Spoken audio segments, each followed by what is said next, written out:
આજે હું તમને કન્સેપ્ટ સમજાવીશ, શાસન અને વ્યવસ્થા. જ્યાં વ્યવસ્થા નથી ત્યાં શાસન કરવું અનિવાર્ય છે. આપણો મૂળભૂત આશય એવો છે કે શિબિર વ્યવસ્થામાં ચાલે, પણ જ્યારે વ્યવસ્થામાં સાહજિકતા ન હોય ત્યારે શાસન કરવું પડે.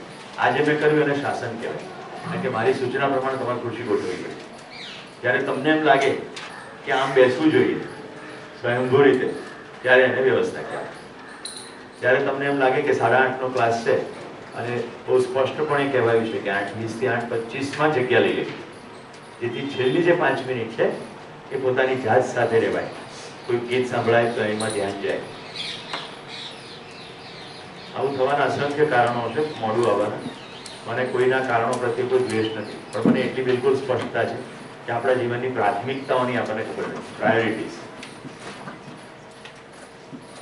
ગઈકાલની મારી પ્રાથમિકતા ઊંઘી જવાની હતી, રાઈટ?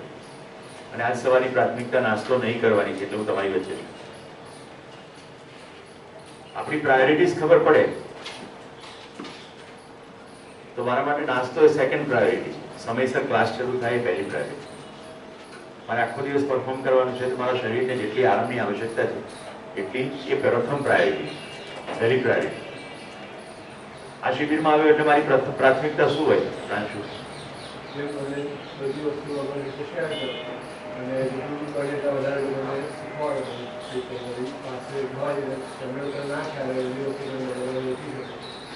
પાંચેય દિવસ પ્રાથમિકતા શિબિર જ ને, કે પ્રાથમિકતા બીજું કશું? શિબિર. તો મારી પ્રાથમિકતા શિબિર, તમારી પ્રાથમિકતા? બોલવાનું તો બહુ સારું લાગે, લાગતું તો નથી એવું. ફરી એકવાર ધ્યાન ખેંચું છું તમારું. આખો શિબિર તમારી વાત થઈ રહી છે. જીવન વિદ્યા શિબિર. હું જીવન છું અને આ શરીર ચલાવું છું, તો હું જીવન છું, વાત મારી થઈ રહી છે. ઓકે, વાત કોઈ થર્ડ પાર્ટીની થઈ રહી નથી. તો જેટલા પ્રસ્તાવો આવશે દરેકમાં તમારે પોતાની અંદર જ જોવું પડશે. અને એટલા માટે તમને શું દેખાયું એવું સ્પષ્ટ થાય એના માટે ગોષ્ઠી છે, જેથી ચાલુ ક્લાસમાં ગોષ્ઠી કરવી પડે નહીં.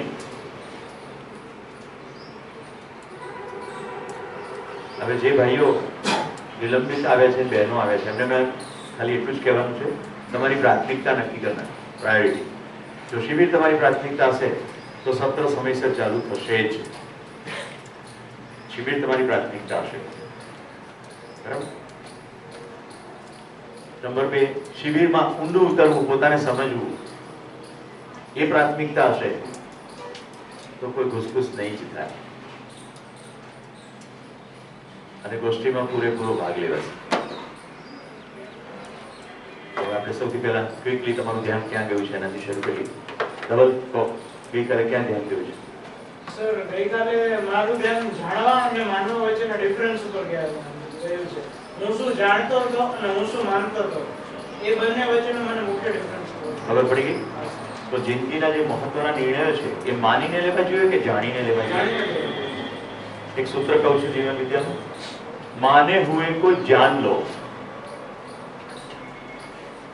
माने हुए को जान लो और जाने हुए को मान लो. આપણે જે માનીને બેઠા છે એને તપાસી લઈ કે આપણી માન્યતા સાચી છે, યોગ્ય છે કે નથી, રાઈટ? મારો એક દોસ્ત છે, એને ચશ્મા આવી ગયા છે, પણ એ ચશ્મા પહેરે એટલા માટે નહીં, કારણ કે એને માન્યું છે કે ચશ્મા નહીં પહેરવાથી સારું રહેશે, કોઈ પણ રીતે સારું રહેશે, જોવામાં સારું રહેશે કે દેખાવામાં સારું રહેશે, કશું પણ માની લીધેલું. હવે જો ખબર પડે કે નહીં પહેરે તો આંખને વધુ સ્ટ્રેસ થશે, અને અત્યારે સાદા કાચ છે કે ત્યાર પછી સોડા બાટલી, હવે તો એ બંધ થઈ ગઈ છે જો કે, પણ જાડી બાટલીનો જે કાચ હોય એવા આવશે. આપણે ધવલને તાળીઓથી વધાવી લઈએ. તો જેટલું માનીને બેઠા છે બધાને વન બાય વન તપાસવું પડશે, જાણવાની ચેષ્ટા કરવી પડશે. પોતાના વિશે શું માનીને બેઠા છીએ, પોતાની ભૂમિકાઓ વિશે શું માનીને બેઠા છીએ, પોતાના પરિવાર વિશે શું માનીને બેઠા છીએ. કોઈ પરિવાર બનવાની તૈયારી થતી હોય તો તો સામેના પાત્ર વિશે શું માનીને બેઠા છીએ, માતા પિતા વિશે શું માનીને બેઠા છીએ, વ્યવસાય નોકરી વિશે શું માનીને બેઠા છીએ, ભવિષ્ય વિશે શું માનીને બેઠા છીએ, શું માનીને બેઠા છીએ. આપણે સવારથી સાંજ સુધીના જેટલું પણ કામ થાય છે એ બધું માન્યતાના આધારે થાય છે. એ તો સ્પષ્ટ જ છે. અહીંયાથી જે મોઢા આવે છે એવું માનીને બેઠા છે શું ફેર પડે છે. આ સાહેબ તો ભલા ભોળા સીધા લાગે છે, એમને ખબર નથી કરાટે 2 બેલ્ટ છે. એક ચોપ કે બ્લોક ભારે પડે, આપણે એવું કરવાની આવશ્યકતા નથી. એ કલા ડિફેન્સ માટે, રક્ષણ માટે, આક્રમણ માટેની નથી. કશુંક તો માન્યું જ છે. તો જેટલું માનેલું છે એ બધાને જાણી લઈએ તો ઓટોમેટિક પછી જે જાણેલું છે એ પ્રમાણે નહીં થશે. હવે જેટલું જાણી લીધું, જાને હુએ કો માન લો, હવે જાણી લીધું કે ભાઈ આગમાં દજાય તો હવે માનીને ચાલુ પડશે ને કે જ્યાં જ્યાં આગ છે ત્યાં દજાશે, કે પછી એક આગ ચેક કરવી પડશે. શું લાગે છે સર? જેટલી વાર આગ આવે એ દરેક વાર ચેક કરવી પડશે કે આગને એકવાર જાણી લીધી પછી માનીને જ ચાલીશું કે ભાઈ દજાય જ એમ? તો એકવાર જાણી લીધું, એ જાણી લીધું તો માન લો. એકચ્યુઅલી કશું કરવાની જરૂર નથી, આ તો સૂત્રાત્મક ભાષા છે. એકવાર જાણી લીધું પછી એમ જ જીવાશે, કારણ કે જાણવું એટલે જીવવું એટલે સમજવું. બરોબર? સરસ. ચલો, ખૂબ સુંદર. આપણું મહત્વનું ડિસ્ટિંક્શન આ છે, અને આખા જીવન વિદ્યા શિબિરનું ડિસ્ટિંક્શન પણ આ જ છે. ડિસ્ટિંક્શન એટલે એક એવો સંદર્ભ કે જેનાથી પછી બધું જ થાય. તો 2 મહત્વની કામ આપણે સવારથી સાંજ સુધી કરીએ છીએ. કાં તો આપણે કાર્ય કરતા હોઈએ છીએ અને કાં તો વ્યવહાર કરતા હોઈએ છીએ. તમને એમ થાય કે બધું 2 એક જ નહીં ના. આ ખુરશી ઉચકીને મૂક્યું એને કાર્ય કહેવાય, આ માઇક ફિટ કર્યું એને કાર્ય કહેવાય. પેલા બેન માઇક લઈને દોડે જતા હતા, એની પાછળ માઇકનો વાયર તૂટી ના જાય એટલે ફિઝિકલી માઇક પકડી લેવાનો જે પ્રયત્ન કર્યો એને કાર્ય કહેવાય. પણ એ માઇકની ખબર નથી પડતી એવું કશું ના બોલ્યો. તો માનવ સાથે વ્યવહાર થાય.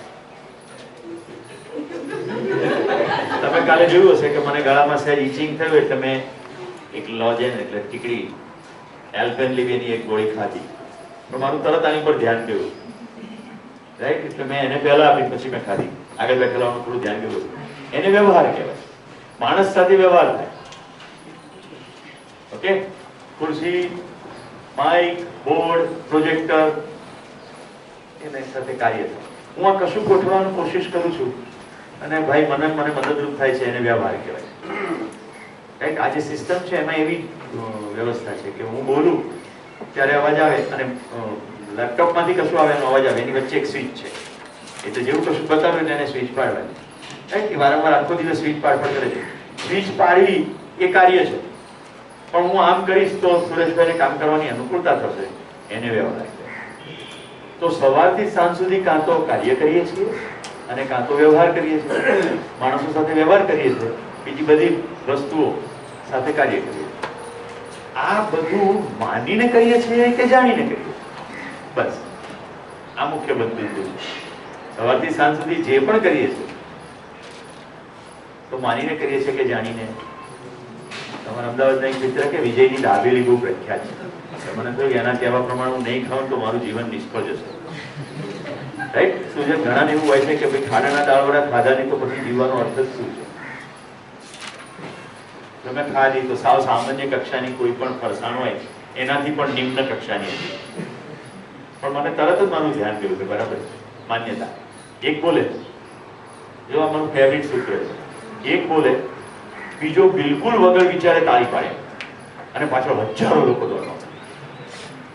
આવું અત્યારે આખા વર્લ્ડમાં થઈ ગયું. એક બોલે, બીજો કે આ શું વાત છે, કોઈ જાણવાની કોઈ ચેષ્ટા નહીં. એટલે બીજાએ તાળી પાડી એટલે પછી બધા લોકો દોડવા.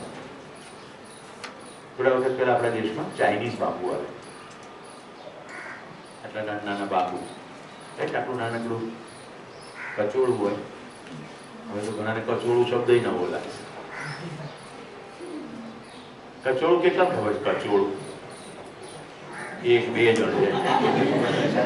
કચોળું એટલે નાની સાઈઝની વાટકી, અથવા અંગ્રેજીમાં બોલ. હું તો બાઉલ જ કહેતો હતો. મારી દીકરી જરાક મોટી છે મને કે બાઉલ ના કહેવાય. મેં કીધું બોલ કો કે બાઉલ કો રે તો એ વાંચતો જ નહીં.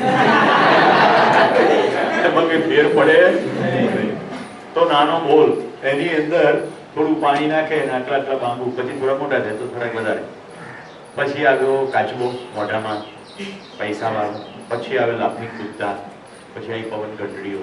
અને આ બધાની સાથે કોઈકે એવું ડિક્લેર કર્યું કે આવું કરવાથી સદભાગ્ય થાય. કે કેટલો મોટો વેપાર છે. આ બધું ચીનના રસ્તે આપણા દેશમાં માન્યતા સમજાય છે. કાચબાનો મોઢામાં પૈસા હોય એવી મૂર્તિ રાખવાથી પૈસા બિલકુલ આવે, પણ કોને આવે? જે કાચબો વેચતા હોય.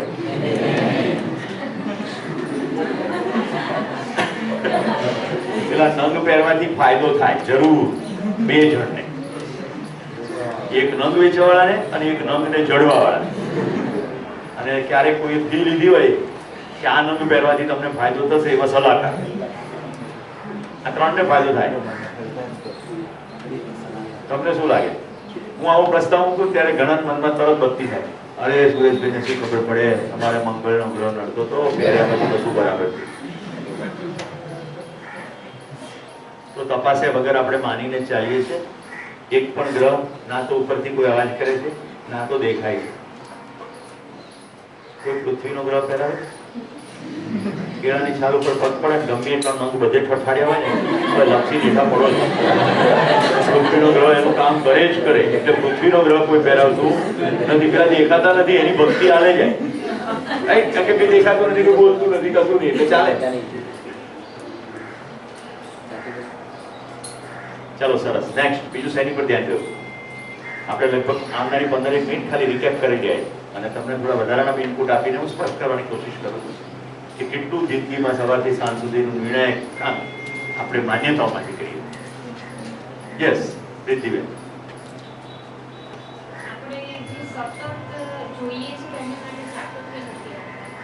શું જોઈએ છે?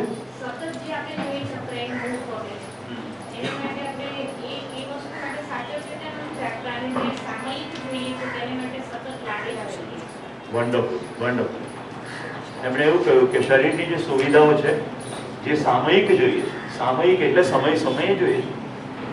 ખાવાનું 3 4 વાર જોઈએ છે, પણ સતત તો પ્રેમ જોઈએ છે. તો જે સતત જોઈએ છે એના માટે અસતત પ્રયત્ન છે, અને જે અસતત જોઈએ છે એના માટે સતત પ્રયત્ન. સાવ સાદી દેશી ભાષામાં જે ક્યારેક ક્યારેક જોઈએ છે એના માટે લાગેલા જ રહીએ, મંડેલા જ રહીએ. અને જે સતત ને સતત રોજે રોજ 24 કલાક 365 દિવસ જોઈએ છે એના માટે ક્યારેક ક્યારેક મહેનત કરીએ. અને લગભગ મોટાભાગના લોકોની મહેનત જ્યારે બધા ફટકાઓ વાગે ત્યારે થાય છે. સંબંધ કટુ થઈ જાય પછી મહેનત શરૂ કરીએ કે આ સંબંધ સારો થાય કેવી રીતે સારો. કેમ? જ્યારે સંબંધમાં વણસવાની શરૂઆત થઈ હતી ત્યારે આપણું ધ્યાન ક્યાં હતું? ત્યારે આપણે વિજયની દાબેલીમાં હતા. મોટાભાગના કોલેજ ગોઈંગ જે બાળકો મારી પાસે આવે છે એમાંની કોમન કમ્પ્લેન છે કે મારા પપ્પા મમ્મી મને સમજતા નથી. This a very common complaint. અને બધાને હું કોમન જવાબ આપું છું, તમે તમારી જાતને સમજો છો? તમે તમારી જાતને સમજતા નથી. તમે એમ કહો પપ્પા મમ્મી મને સમજતા નથી. આપણે પોતાને સમજીએ નહીં એટલે શું થાય કે આપણને મન ફાવે એમ આપણે કરીએ, અને મન ફાવે એટલે માન્યતાથી કરીએ. આપણા માતા પિતા પણ પોતાની માન્યતા અનુસાર વર્તતા હોય. અને ક્યારેય સાથે બેસીને ચલો તપાસીએ તો ખરા કે તમે શું માનો છો હું શું માનું છું, એવું કરીએ નહીં. એટલે સંબંધમાં ખરાબીની શરૂઆત થાય. એ જ્યારે બહુ મોટી થાય ત્યારે સંબંધમાં કટુતા આવે. બરાબર? પછી બોલવાની વાતે વાતે છણકા થાય, વાતે વાતે તિરસ્કાર થાય. પછી આપણે સાયકો કાઉન્સેલર પાસે પહોંચી જઈએ કે આમ જરા બરાબર કરી આપો. એ આનાથી પણ વધારે માન્યતાનો ઘન હોય એટલે ત્રીજું લટકું પકડાવે કે આમ કરવાથી આમ થશે. એનો મતલબ એવો નથી કે સાયકો કાઉન્સેલર બરાબર કામ નથી કરતા. એને પણ પોતાની અંદર ડોક્યુ કર્યું હોય તો બરાબર સલાહ આપે કે આમ તો થાય. જે અહીંયા સર્વનેતૃત્વના વિદ્યાર્થીઓ છે બધાને ખ્યાલ છે કે શિબિરમાં ઘણા બધા લોકો રડતા હોય છે. એ કેમ રડે છે? એમણે એમના માતા પિતાને ફોન કરીને માફી માંગી લીધી હોય છે, હળવા થઈ ગયા હોય છે. અમારા કડી યુનિવર્સિટીના ચેરમેન કહેતા હતા મારી સાથે બેઠા બેઠા, પછી એમણે એકવાર ક્લાસમાં પણ કહ્યું કે બીજું જે થતું હોય તે પણ સુરેશભાઈ મારી ઉપર માતા પિતાના ફોન આવે છે કે મારો દીકરો મારી દીકરી મને પાછી મળી ગઈ, કે એવું તે તમે શું કરો છો? હું તો કશું કરતો નથી, હું તો અરીસો બતાડું છું, તમે તમારી જાતને સમજો. તો બેને જે કહ્યું, રીતિબેને શું કીધું? સતત અસતત. જે સતત જોઈએ છે એના માટે ક્યારેક ક્યારેક પ્રયત્ન કરીએ, અને જે ક્યારેક ક્યારેક જોઈએ છે એના માટે સતત માટે રહીએ. ધ્યાન જાય છે? સરસ. ચાલો બીજું ડિસ્ટિંક્શન. બીજું શું ધ્યાન ગયું? પ્રાંશુ? સમાધાન થવું સૌથી અગત્યનું છે. મંદિર જોડે હોય જે ચાર સમાધાન હતા પરિવાર જોડે સમાધાન ના થાય ત્યાં સુધી બીજી કોઈ વસ્તુ એક્સેપ્ટન્સ કે આમ શાંતિ નહીં મળે. Wonderful, wonderful. એને જે સરળ કરી નાખ્યું છે એને હું જરા સિસ્ટમેટિકલી બતાવી દઉં. હું કોઈ પણ સમસ્યાથી ક્યારેય પીડિત છું જ નહીં. હું હંમેશા સમાધાનના અભાવથી પીડિત છું. પ્રત્યેક સમયે કંઈક ને કંઈક સ્થિતિ આવે છે એને હું સમસ્યા કહું. એકચ્યુઅલી સમસ્યા છે જ નહીં, અસ્તિત્વમાં ક્યાંય સમસ્યા જ નથી. કેવું વિચિત્ર લાગે? આખા અસ્તિત્વમાં ક્યાંય સમસ્યા નથી, ખાલી સ્થિતિઓ છે. દાખલા તરીકે સૂર્યોદય થયો, હવે જેને સૂર્યના પ્રકાશની અંદર તકલીફ પડતી હોય, જેમ કે આલ્બિનો, આપણી વચ્ચે એવા લોકો હોય છે જે આખા ધોળા હોય, અત્યંત ધોળા હોય, એમની આંખની કીકીઓ બધું ધોળું હોય, એ લોકો આમ થઈ જાય પ્રકાશને કારણે. તો એના માટે સૂર્ય ઉગી જાય અથવા અતિશય અજવાળું હોય તો એને સમસ્યા લાગે. અત્યારે આ તડકો કેટલો મીઠો લાગે છે, આનો આ તડકો મેમાં 9 વાગે તો ખાલી સૂર્યોદય થાય છે, સમસ્યા તો આપણને લાગે છે. એટલે સ્થિતિ છે, સમસ્યા નથી. ઓકે. એક પશુ મરી જાય છે, ગાય કે ભેંસ, તો એના પાલકને માટે હવે આવકનો સ્ત્રોત બની ગયો, પણ એ જ વખતે ચમારવાડામાં ખુશીનો માહોલ છે, કારણ કે ઘણા વખતથી બૂટો બનાવવા માટેનું ચામડું મળ્યું નથી, એટલે હવે ચામડું મળે તો બૂટ બનાવીને વેચે તો છોકરાની નિશાળના પૈસા ભરી શકાય.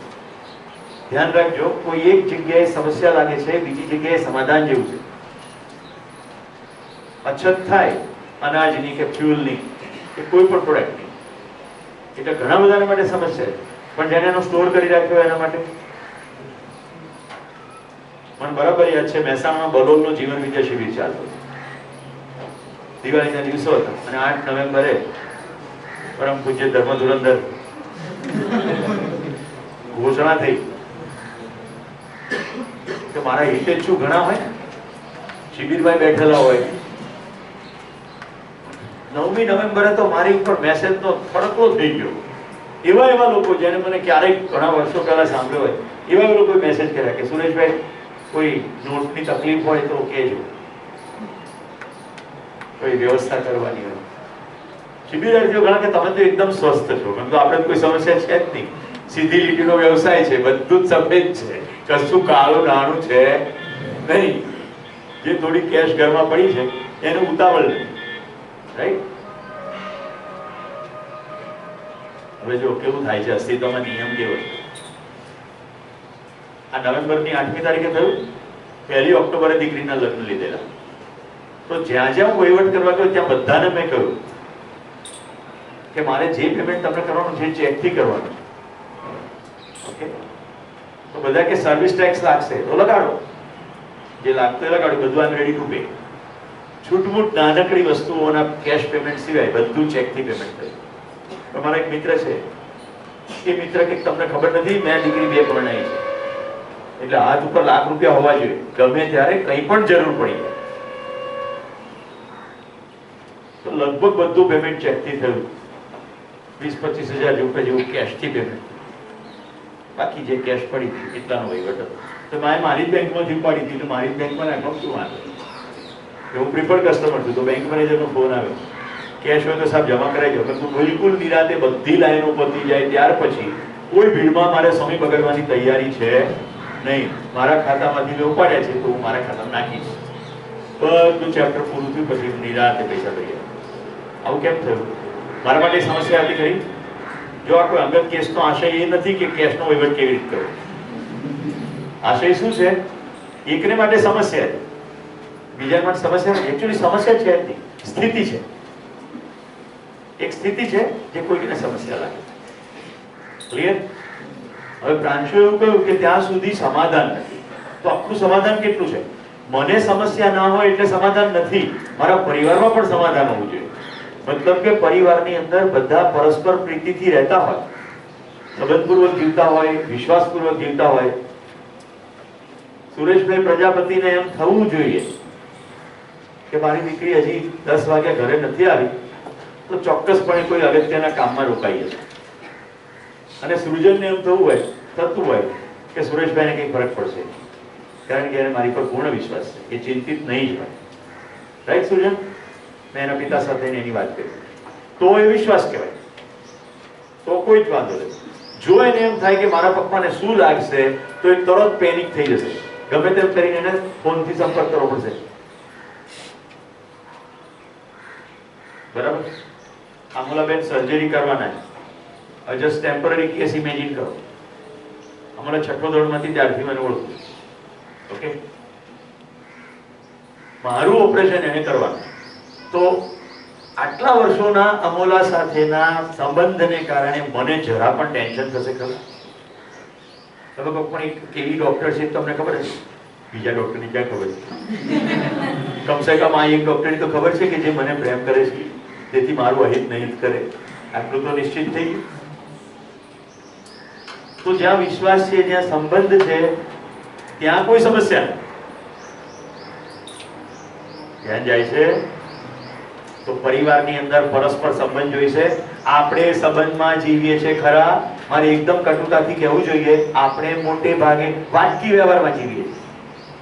સુભાષચંદ્ર બોઝનું પેલું ફેમસ વાક્ય છે, તુમ મુझे खून दो मैं तुम्हें आजादी दूंगा, तुम मुझे मार्क्स दो मैं तुम्हें साइकिल दूंगा.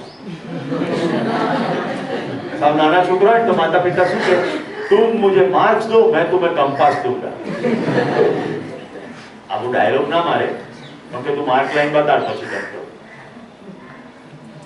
આને સંબંધ ના કહેવાય, આને વાટકી વ્યવહાર કહેવાય. હું ફાલ્ગુની બેનના પડોશમાં રહેતો, મારે ઘરે હાંડવો થાય તો આપી આવું, એટલે એમના ઘરે ઢોકળા થઈ આપી જાય. આવું પરસ્પર ચાલ્યા કરે.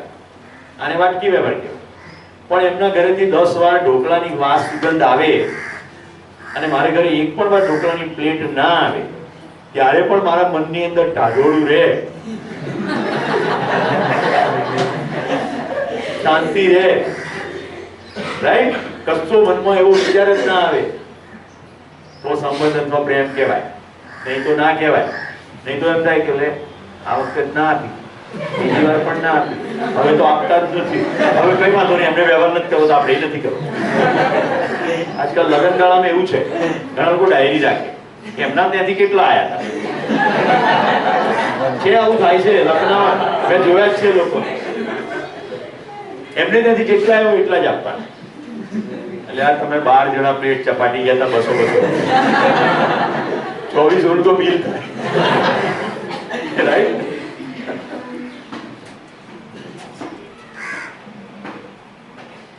તમને શું લાગે?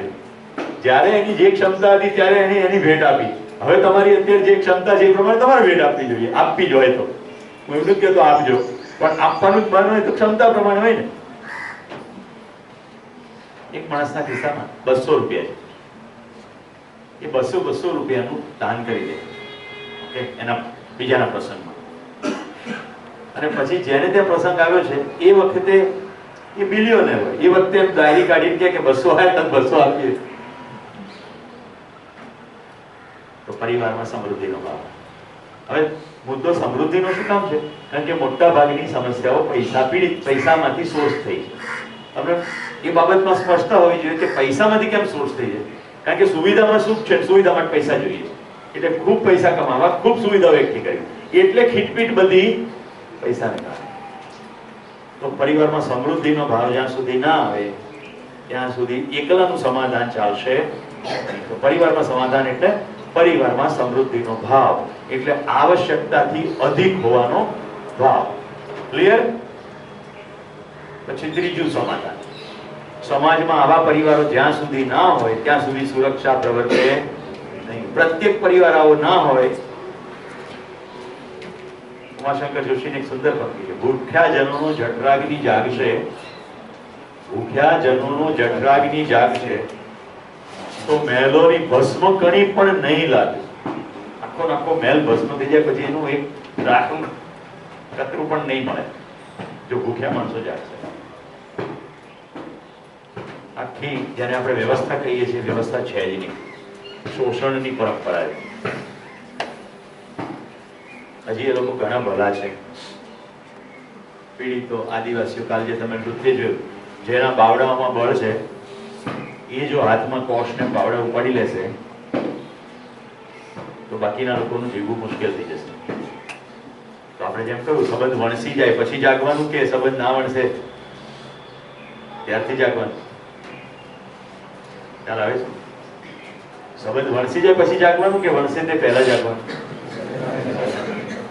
આતંકવાદ, નક્સલવાદ, ત્રાસવાદ, ઉગ્રવાદ, આ બધા શબ્દો છાપામાં તમે વાંચો છો?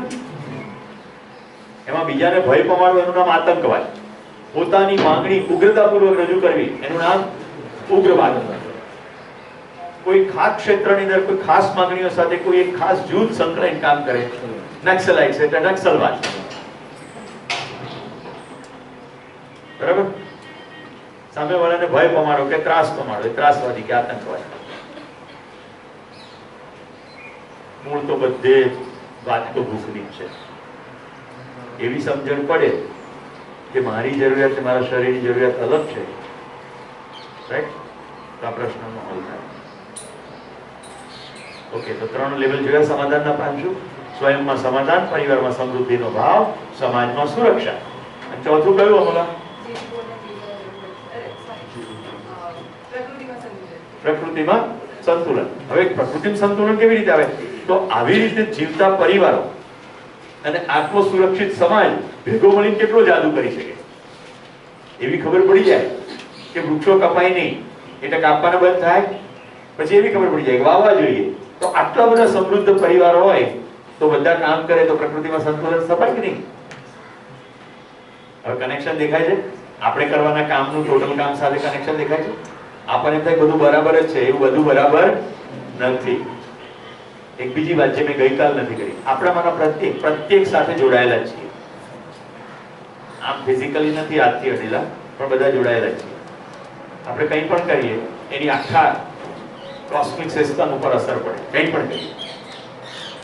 હું કોલેજમાં ભણતો ત્યારે મેં એકવાર રવિન્દ્રનાથ ટાગોરની એક પંક્તિ વાંચેલી કે હું આમ હાથ ઉપર કરું છું અને તારાઓમાં કંપન થાય. તો મને થયું કે ટાગોરજીનું આ સમયે તો ખસી જ ગયું. કોલેજમાં તો આપણે કોઈ પણ વિશે ગમે તે વિચાર કરવા માટે સક્ષમ હોઈએ છીએ, રાઈટ? આપણે બધા દુનિયાના નિર્ણયો લેતા હોઈએ. લગભગ કોલેજના બધા જ લોકો આખી દુનિયાના નિર્ણયો લેતા હોય પોતાના મનની અંદર કે ડોનાલ્ડ ટ્રમ્પે આમ કરવું જોઈએ અને મોદીએ આમ કરવું જોઈએ, રાઈટ? એ લોકો એકદમ એક્સપર્ટ હોય છે. ક્રિકેટ કંટ્રોલ બોર્ડના ચેરમેન હોય ને એવી રીતે નિર્ણય લે કે આ તો ફોર્મમાં નથી, આને તો રમવા જ ના દેવો જોઈએ, આની પીચ ખરાબ છે. અને સૌથી મોટો નિર્ણય લઈ લે છે મારા બાપાને ખબર પડતી. વર્ષો પહેલા કોલેજમાં ડાયલોગ સારો, મારા બાપો આઈટમ છે. એને ખબર નહીં કે આ બાજુમાંથી જે પસાર થાય છે એ જાતના કાર્યક્રમનો ફેકલ્ટી છે. અમદાવાદની HKKHL કોમર્સ કોલેજમાં મારો વ્યક્તિત્વ વિકાસનો કાર્યક્રમ, આ બધું ટોળું ભેગું થઈ ગયું. હું એમાંથી પસાર થતો હતો. એ દરમિયાન મેં સાંભળ્યું એટલે હું જરા ધીમો થઈ ગયો. બાપુ આઈટમ છે કે આપણે બાઇક ઉપર ફરવાના ફેરવવાના દિવસો છે.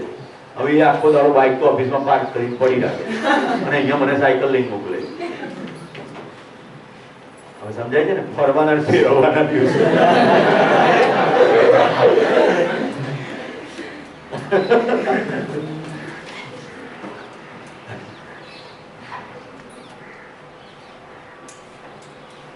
સમાજની અંદર આવા પરિવારો હોય તો પ્રકૃતિનું શોષણ થશે નહીં. તો જ્યારે આપણે આપણા કૃત્યને સમગ્રતા સાથે નથી જોડતા ત્યારે આપણે જે પણ કરીએ છીએ બધું સીમિત માન્યતાઓમાં કરીએ છીએ. હું એક પોલીસમેનને 200 રૂપિયા મને દંડ કરે અને 50 રૂપિયાનો નોટ પકડાવીને ભ્રષ્ટ કરું તો ડાઉન ધ લાઈન 4, 6, 5, 6 મહિના પછી મારા પરિવારના કોઈના ઉપરથી ટ્રક ફરી વળે તો મને એવું નથી દેખાતું કે મારે કારણે થઈ, કારણ કે મેં કોઈકને ભ્રષ્ટ કર્યો છે તો એ ક્રમશઃ એની ભ્રષ્ટતા વધારતા કોઈ દારૂવાળાને પણ જવા દેશે. પછી હું એ દિવસે કનેક્શન જોઈ શકીશ નહીં. અમદાવાદની એક ઘટના અને એક ઓડિયન્સની અંદર એક ભાઈ ચાલુ કાર્યક્રમમાં રડી પડ્યા. બ્રેકમાં હું એની પાસે ગયો. મેં કીધું ભાઈ એવું શું થયું? આ વખતે આ કન્સેપ્ટ ચાલતો હતો, જીવન વિદ્યાનો શિબિર નહોતો. ત્યારે મેં ખાલી એટલું કહેતો હતો કે આપણા પ્રત્યેક કાર્યનું આખા યુનિવર્સમાં અસર છે, એટલે સભાનતાપૂર્વક કરવું પડે. હવે જોજો શું થયું હતું. એ ભાઈ મેમનગર, કદાચ અમદાવાદથી જે પરિચિત હશે, સ્વામિનારાયણ ગુરુકુલ છે, એ ગુરુકુલ રોડ તરીકે ડ્રાઇવિંગ રોડે ક્રોસ, ત્યાંથી તમે ગુરુકુલમાંથી નીકળીને સામે જાઓ તો સુભાષ ચોક આવે. બરાબર, એ રસ્તા ઉપર ટ્રાફિક થયેલો અને એક ડોક્ટર ત્યાંથી પસાર થયા. વચ્ચે અકસ્માત થયો હશે અને ચારે બાજુ લોકોની ભીડ હતી. તો એમણે ડ્રાઈવરને એવું કહ્યું કે તું પેલી ગલીમાં થઈને લઈ લે. એટલે ત્યાં કોઈ ગલી પડતી હશે, ત્યાં પણ ખબર નથી, પણ સંકલ્પ પાસેની કોઈ જગ્યાએ કોઈ ગલી હતી, અહીંયા ભીડ છે લઈ લે. હવે જો એણે દૂરથી જોયું છે કે ત્યાં આગળ એમ્બ્યુલન્સ પણ ઉભેલી, રાઈટ, અને લોકોની ભીડ હતી, એટલે અકસ્માત છે એવું નિશ્ચિત દેખાય છે. પણ છતાંય ત્યાંથી પાતળી ગલીમાં થઈને નીકળી ગયા. એકાદ કલાક પછી એમને ફોન આવ્યો કે તમારા પત્નીને અકસ્માત થયો છે અને આ હોસ્પિટલમાં પહોંચો. એ પહોંચ્યા ત્યારે એમના પત્ની મરી ચૂક્યા હતા એ જ જગ્યાએ એક્સિડન્ટ. અને ત્યાં ઇમિડિયેટ ડાયગ્નોસિસ એવું હતું કે તરત મેડિકલ સારવાર મળી હોત તો બચી જાય. કોઈ પણ પ્રકારની આપણને ખબર નથી, અને ડિટેલ્સમાં ના જઈએ, પણ એ ડોક્ટર ક્લાસમાં રેડી પડે કે આજે હવે સમજાય કે એક ડોક્ટર તરીકે બે જવાબદારી રીતે હું વર્ત્યો છું. ખબર પડી ગઈ છે અકસ્માત થયો છે, તો ડોક્ટર તરીકે મારી પહેલી ફરજ એ છે કે how I can be helpful. તમને ખબર છે ને, એમ્બ્યુલન્સ તો એક વાહન છે. ક્યારેક એમાં એક્સપર્ટ ડોક્ટર હોય પણ ખરા, ન પણ, અથવા પેરામેડિકલનો સ્ટાફ હોય. અને સાવ નાની નાની વસ્તુ થી માણસનો જીવ બચી જાય. મેં ફર્સ્ટ એડની બેઝિક ટ્રેનિંગ લીધેલી. ગાંધીનગરમાં એકવાર રોડ પરથી પસાર થતો તો મારી નજર સામે મેં અકસ્માત જોયો. મારી આગળ એક વાહન જતું હતું અને એક મોટરસાયકલ કંઈક ઓવરટેક કરવા ગયું અને એ વાહન સાથે ભટકાવ્યું. તો પેલો માણસ ઉછળ્યો અને ભંગ કરતો પડ્યો. એને હેલ્મેટ નહોતું પહેર્યું અને હું પાછળ હતો. પેલું વાહન રોક્યું, મેં સાઈડમાં કર્યું, એને તરત જ અહીંયાથી સખત રીતે બ્લડ નીકળવાનું શરૂ થઈ ગયું. મેં થોડો ટ્રાફિક ઓર્ડર કરીને થોડા લોકોની મદદથી એને ફૂટપાથ પર લઈ ગયા. પણ મને મારી ફર્સ્ટ એડની ટ્રેનિંગ યાદ આવી ગઈ કે આવા કોઈ પણ સંજોગોમાં ગળું ચોકઅપ ના થાય એનું ધ્યાન રાખવું. તો મેં જોયું કે એને બિલકુલ ટાઈટ બધું પહેર્યું હતું, એટલે મેં બધું ખોલી નાખ્યું અને જે માથામાંથી લોહી વહી રહ્યું હતું એ જગ્યાએ મેં હાથ મૂક્યો, કારણ કે ત્યાં પાટા ક્યાંથી કાઢવા, કારણ કે મને એટલી ખબર હતી લોહી વહી જવાથી પણ માણસનું મૃત્યુ થઈ જાય, રાઈટ. કેટલી વારમાં મારા વાઈફ હતા સાથે ને 108 ને બધું વ્યવસ્થા કરીને બધું થઈ ગયું કામ. પણ એ વખતે શું કરવાનું થાય એવી મને એ વખતે ખબર પડી. હવે મારે કોઈ પ્રસંગમાં જવાનું, હું ખાલી ઉતાવળ રાખું તો હું નાગરિક તરીકે ફરજ ચૂક્યો કે નહીં? તો મારા જીવનની એક સાચી ઘટના કહું છું તો તમને પ્રકૃતિના સંતુલન પર ધ્યાન જશે. વર્ષો પહેલાની વાત છે, 6થા ધોરણમાં મારો દીકરો ભણતો હતો.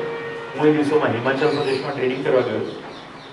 એન્યુઅલ ફંક્શન પતાવીને મારી પત્નીએ, મારી દીકરી અને મારો દીકરો એક્ટિવા ઉપર સ્કૂલેથી પાછા ફરતા હતા. ગાંધીનગરના પાદરમાં રાંધેજા નામનું ગામ છે, તે રાંધેજા પાસેની GIPS નામની સ્કૂલ. ફંક્શન પતાવી રાતના 8:30 વાગ્યાનો સમય હશે અને ડ્રામેથી આવતી ટ્રકની લાઈટમાં મારા પત્નીને દેખાયો નહીં.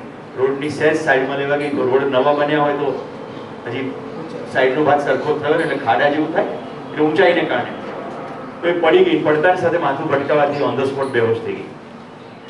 એ વખતે ત્યાંથી મારી દીકરી જે રીતે કહે છે એ પ્રમાણે અસંખ્ય વાહનો પસાર થયા પણ કોઈ ઊભું રહ્યું નહીં. એ વેવ કરતી રહી, રડતી રહી. એ વખતે કોઈક નવસારીથી ઉત્તર ગુજરાતમાં લગ્ન પ્રસંગે આવનાર કુટુંબ ત્યાંથી પસાર થતું હતું. એમણે વાહન ઊભું રાખ્યું, સ્થિતિ જોઈ, બાજુમાં જ કોઈક હોટલ છે એમાં પરિવારને બેસાડી દીધું અને મારા પત્નીને અને બાળકોને લઈને સિવિલ હોસ્પિટલમાં ગયા અને રાતના 10 વાગ્યા સુધી આ બધી પ્રોસેસ ચાલી અને પછી એ ગયા. ત્યાં સુધીમાં એમનો લગ્નનો કાર્યક્રમ પણ પૂરો થઈ ગયો. ક્યાંથી આવતા હતા? નવસારી. મારી પત્ની બચી ગયા. હું તો પાછો આવી ત્યારે મને ખબર પડી કે આવું થયું. મેં પહેલો પ્રશ્ન પૂછ્યો, મને કીધું કેમ? તો પહેલો મારા પત્નીનો જવાબ એ હતો કે તમારા આવવાથી મને કશો ફરક પડે નહીં, ડોક્ટરથી જ ફરક પડે. તમે જે કામ કરો છો એટલું સારું કામ છે, એ કામ થવું જોઈએ. એટલે મેં કહ્યું નહીં. મેં ડોક્ટરને હોશમાં આવી ત્યારે પૂછ્યું મારે જાન ઉપર કોઈ ખતરો છે? તો કે ખતરો નથી. તો કે કોઈને કહેવાની જરૂર નથી. બાળકોને કહી દીધું કે પપ્પાને કહેવાની જરૂર નથી. આ એક નાનકડી કામ વિશેની સમજ. પેલા નવસારી વાળા ભાઈની સમજ કે લગ્નના પ્રસંગ કરતા કોઈનો જીવ બચાવવો જરૂરી છે. મિત્રો ત્યાર પછી મારે જ કાર્યક્રમ થયો નવસારીમાં હું ગયો અને ડિક્શનરી પેલી ડાયરેક્ટરને લઈને બેસી ગયો, કારણ કે એક જ લીટીની માહિતી હતી કે ડાયલાલ એમનું નામ છે. નંબર પણ આપ્યો તો એમણે, પણ એ નંબર એમણે ખોટો આપ્યો છે હેતુપૂર્વક. મેં બધા ડાયલાલને ફોન કર્યો, I just want to thank you and meet you, કે તમને મળવા માંગુ છું. બધા ડાયલાલે એમ જ કીધું કે ના, એ ડાયલાલ હું નથી. આઈ કુડન્ટ ટ્રેસ ધેટ પર્સન. ત્યારે જ મારા જીવનમાં જીવન વિદ્યા નહોતી આવી. મને એમ થયું કે સાક્ષાત ભગવાન આવે. આટલા વર્ષોથી ભલાઈનું કામ કર્યું છે તો નક્કી ભગવાન જ આવ્યા છે, બાકી તો કોઈ રીતે આવું થાય નહીં. ગાંધીનગર જેવા કેપિટલ સિટીના આઉટસ્કર્ટમાં કોઈ માણસો ઊભું ના રહે, આટલા વાહનો એ રોડ ઉપરથી પસાર થતા હોય, કોઈ નવસારીનું આવીને બચાવી જાય. પોઈન્ટ સમજાય છે? તો આવું પ્રત્યેક નાગરિકો ક્યારે કરે? જ્યારે બધા સમૃદ્ધ હોય ત્યારે. આવું સમૃદ્ધ બધા ક્યારે હોય? હવે રિદ્ધિબેનની દીકરીના લગ્નમાં મારે જવાનું છે, હું નવસારીનો ડાયલાલ છું એમ માની લો, તો રિદ્ધિબેનને હું એમ કહી શકું કે કોઈકનો જીવ બચાવવા માટે હું તમારો પ્રસંગમાં હાજરી આપી શક્યો નહોતો, તો એ બેન મારી વાત સંપૂર્ણ વિશ્વાસ સાથે સ્વીકારી લે. જોયું? કનેક્શન સમજાવું છું. સંબંધ હોય, વિશ્વાસ હોય તો અને તો જ આમ થાય, નહીં તો થાય નહીં. એટલે બધાના રૂટ છેક પોતાના સુધી આવીને ઉભા રહે. હું સ્વયંમાં વિશ્વસ્ત હોઉં, મારો બીજા ઉપર વિશ્વાસ હોય, મારો બધાની સાથે સંબંધપૂર્વક જીવવાનો ખ્યાલ હોય, તો બધા ભેગા મળીને પ્રકૃતિનું શોષણ કરે નહીં તો એકને નથી એટલે એ શોષણ કરશે. આદિવાસીઓમાં કોઈ દિવસ જંગલને નુકસાન પહોંચાડવાની પ્રવૃત્તિ હતી નહીં. એક ફોરેસ્ટ અધિકારી લુચ્ચો બેસે એટલે એને એમ કે તારે આટલું નથી તારી પાસે, હું તને આપું, આટલા ઝાડ કાપી લે. રાતોરાત ટ્રકો ભરાય અને જંગલો કપાય. બાકી સદીઓથી આદિવાસીઓ જંગલોની વચ્ચે જીવતા આવ્યા. એક જન્માષ્ટમીનો વખતે મેં નક્કી કર્યું કે સાસણની અંદર જે આહિર ભરવાડો રહે છે, માલધારીઓ, એ લોકો કેવી રીતે જીવતા હશે? આજુબાજુ આ સિંહ, દીપડા, ઝરખ, વરુ, આવું બધું જંગલ છે. અને ગુજરાત સરકાર એક ધારી મંડાણી છે કે બધા બહાર કાઢે. રાઈટ? બધા લોકો સામાજિક રીતે અભ્યાસ કરતા હોય. હું પણ મારી રીતે ગયો 4 દિવસ રહ્યો. કાણિક નેસમાં કાળુભાઈનો મહેમાન થયો. 4 દિવસ પછી મેં ગુજરાત સરકારને પત્ર લખ્યો, મહેરબાની કરીને સિંહ બચાવવા હોય તો એક પણ આહિરને બહાર કાઢશો નહીં. જો એ ગયો તો સિંહ ગયા, કારણ કે એને સિંહની સાથે કોઈ દુશ્મનાવટ છે નહીં. સદીઓથી આ પરિવારો સિંહોની વચ્ચે જીવતા આવ્યા છે અને એમને કોઈ ભય નથી, વિશ્વાસ છે. તમને સિંહ પર વિશ્વાસ છે તો મારો પ્રસંગ કહું. કાળુભાઈના પત્નીએ સવારમાં રોટલા કરી દીધા, થોડું માખણ લીધું, એક પોટલું બાંધ્યું અને હું અને કાળુભાઈ ભેંસો ચારવા નીકળ્યા. આપણને કઈ ચારતા બારતા આવડે નહીં, એ ડચકારા બોલાવે તો આપણે સાંભળવાના, જંગલ જોવાનું અને અંદર ધક ધક ધક ધક થાય. અમદાવાદથી માન્યતાઓ લઈને ગયા હોય કે ભાઈ જંગલ છે, ગમે ત્યારે બધું ઊંઘા કરે. ખોટી માહિતીઓ ઘૂસી ગઈ ને આપણી અંદર, આપણી માન્યતાઓમાં જ ચાલીએ. જંગલમાં ત્યાર પછી મને કદી રાણી કુસુમનો ડર નથી લાગ્યો. રાઈટ? એની પહેલા હું તમને સાપને બધા વિશે કહી ચૂક્યો છું. તો પણ મને થયું કે સામાન્ય જીવો જંતુઓ તો આપણને ના કરડે, આપણે સારા ભાવથી જતા, પણ પેલા તો ખોરાક આપણે છીએ તો શું કામ આપણને છોડે? આવી મનમાં ગેરમાન્યતા ઘૂસી ગઈ.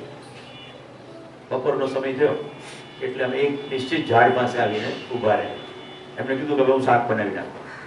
એક ઝાડના થડ પાસે એમણે 3 પથરા ગોઠવેલા જતા. એ પથરા ઉપર પેલી જોડી ખોલી, એમાંથી એક તપેલી રીંગણ ને બટેટું બે હતું, સાથે ફટફટ ફટફટ સમારી નાખી, બધી પડીકીઓ હતી, એમાં બધો મસાલો નાખ્યો અને પછી અમે વાતો કરતા બેઠા. થોડીક વારમાં શાક તૈયાર થઈ ગયું. માખણ ને રોટલો હતા અને શાક. મસ્તીથી જમ્યા. એક બરણી જેવું લીધું હતું એના દીકરા, એ હજી પહોંચ્યો નતો. થોડી વારમાં એ પહોંચ્યો એટલે અમે છાશ પણ થઈ ગઈ. હવે અમે ઢોર સાથે હતા અને એમનો દીકરો નાના ભાઈ એનું નામ, તો નાનો તો પાછળથી આવ્યો એકલું.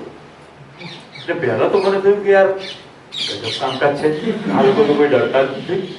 રાઈટ? બધા સિંહોને ઓળખતા હશે. પછી જમીને મને કે સુરેશભાઈ તમારે તો આ 4-5 દિવસનું, મારે તો રોજ શું થયું, હું તો સવારે 5 વાગે ઉઠ્યો છું, તમે 7 વાગે ઉઠ્યા છો, તો હું હવે થોડુંક લંબાવી દઉં. કાળુભાઈની ઉંમર કેટલી? 70. ઓકે, ફિટનેસ કેવી? બિલકુલ મારા કરતા કદાચ સારી. એટલે કાળુભાઈએ જેવું ઝાડના આમ લાંબે નીચેથી થોડું મૂળ નીકળ્યું હોય ને એની ઉપર પોતાની પાઘડી થોડી મૂકીને પછી એની ઉપર લંબાવી. જેવું એ લાંબા થયા ને એટલે બધી જ ભેંસો તો અહીંયા દૂર ત્યાં છે.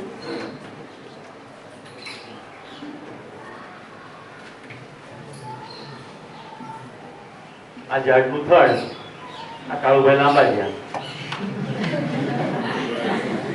હા હું અહીંયા બાજુમાં કુકડું વળી બેઠો, આપણી હિંમત નહોતી લાંબા થવાની. બધી ભેંસો ફરતે ગોઠવાઈ ગઈ, ઝાડની વચ્ચેથી કવર કરી લીધું.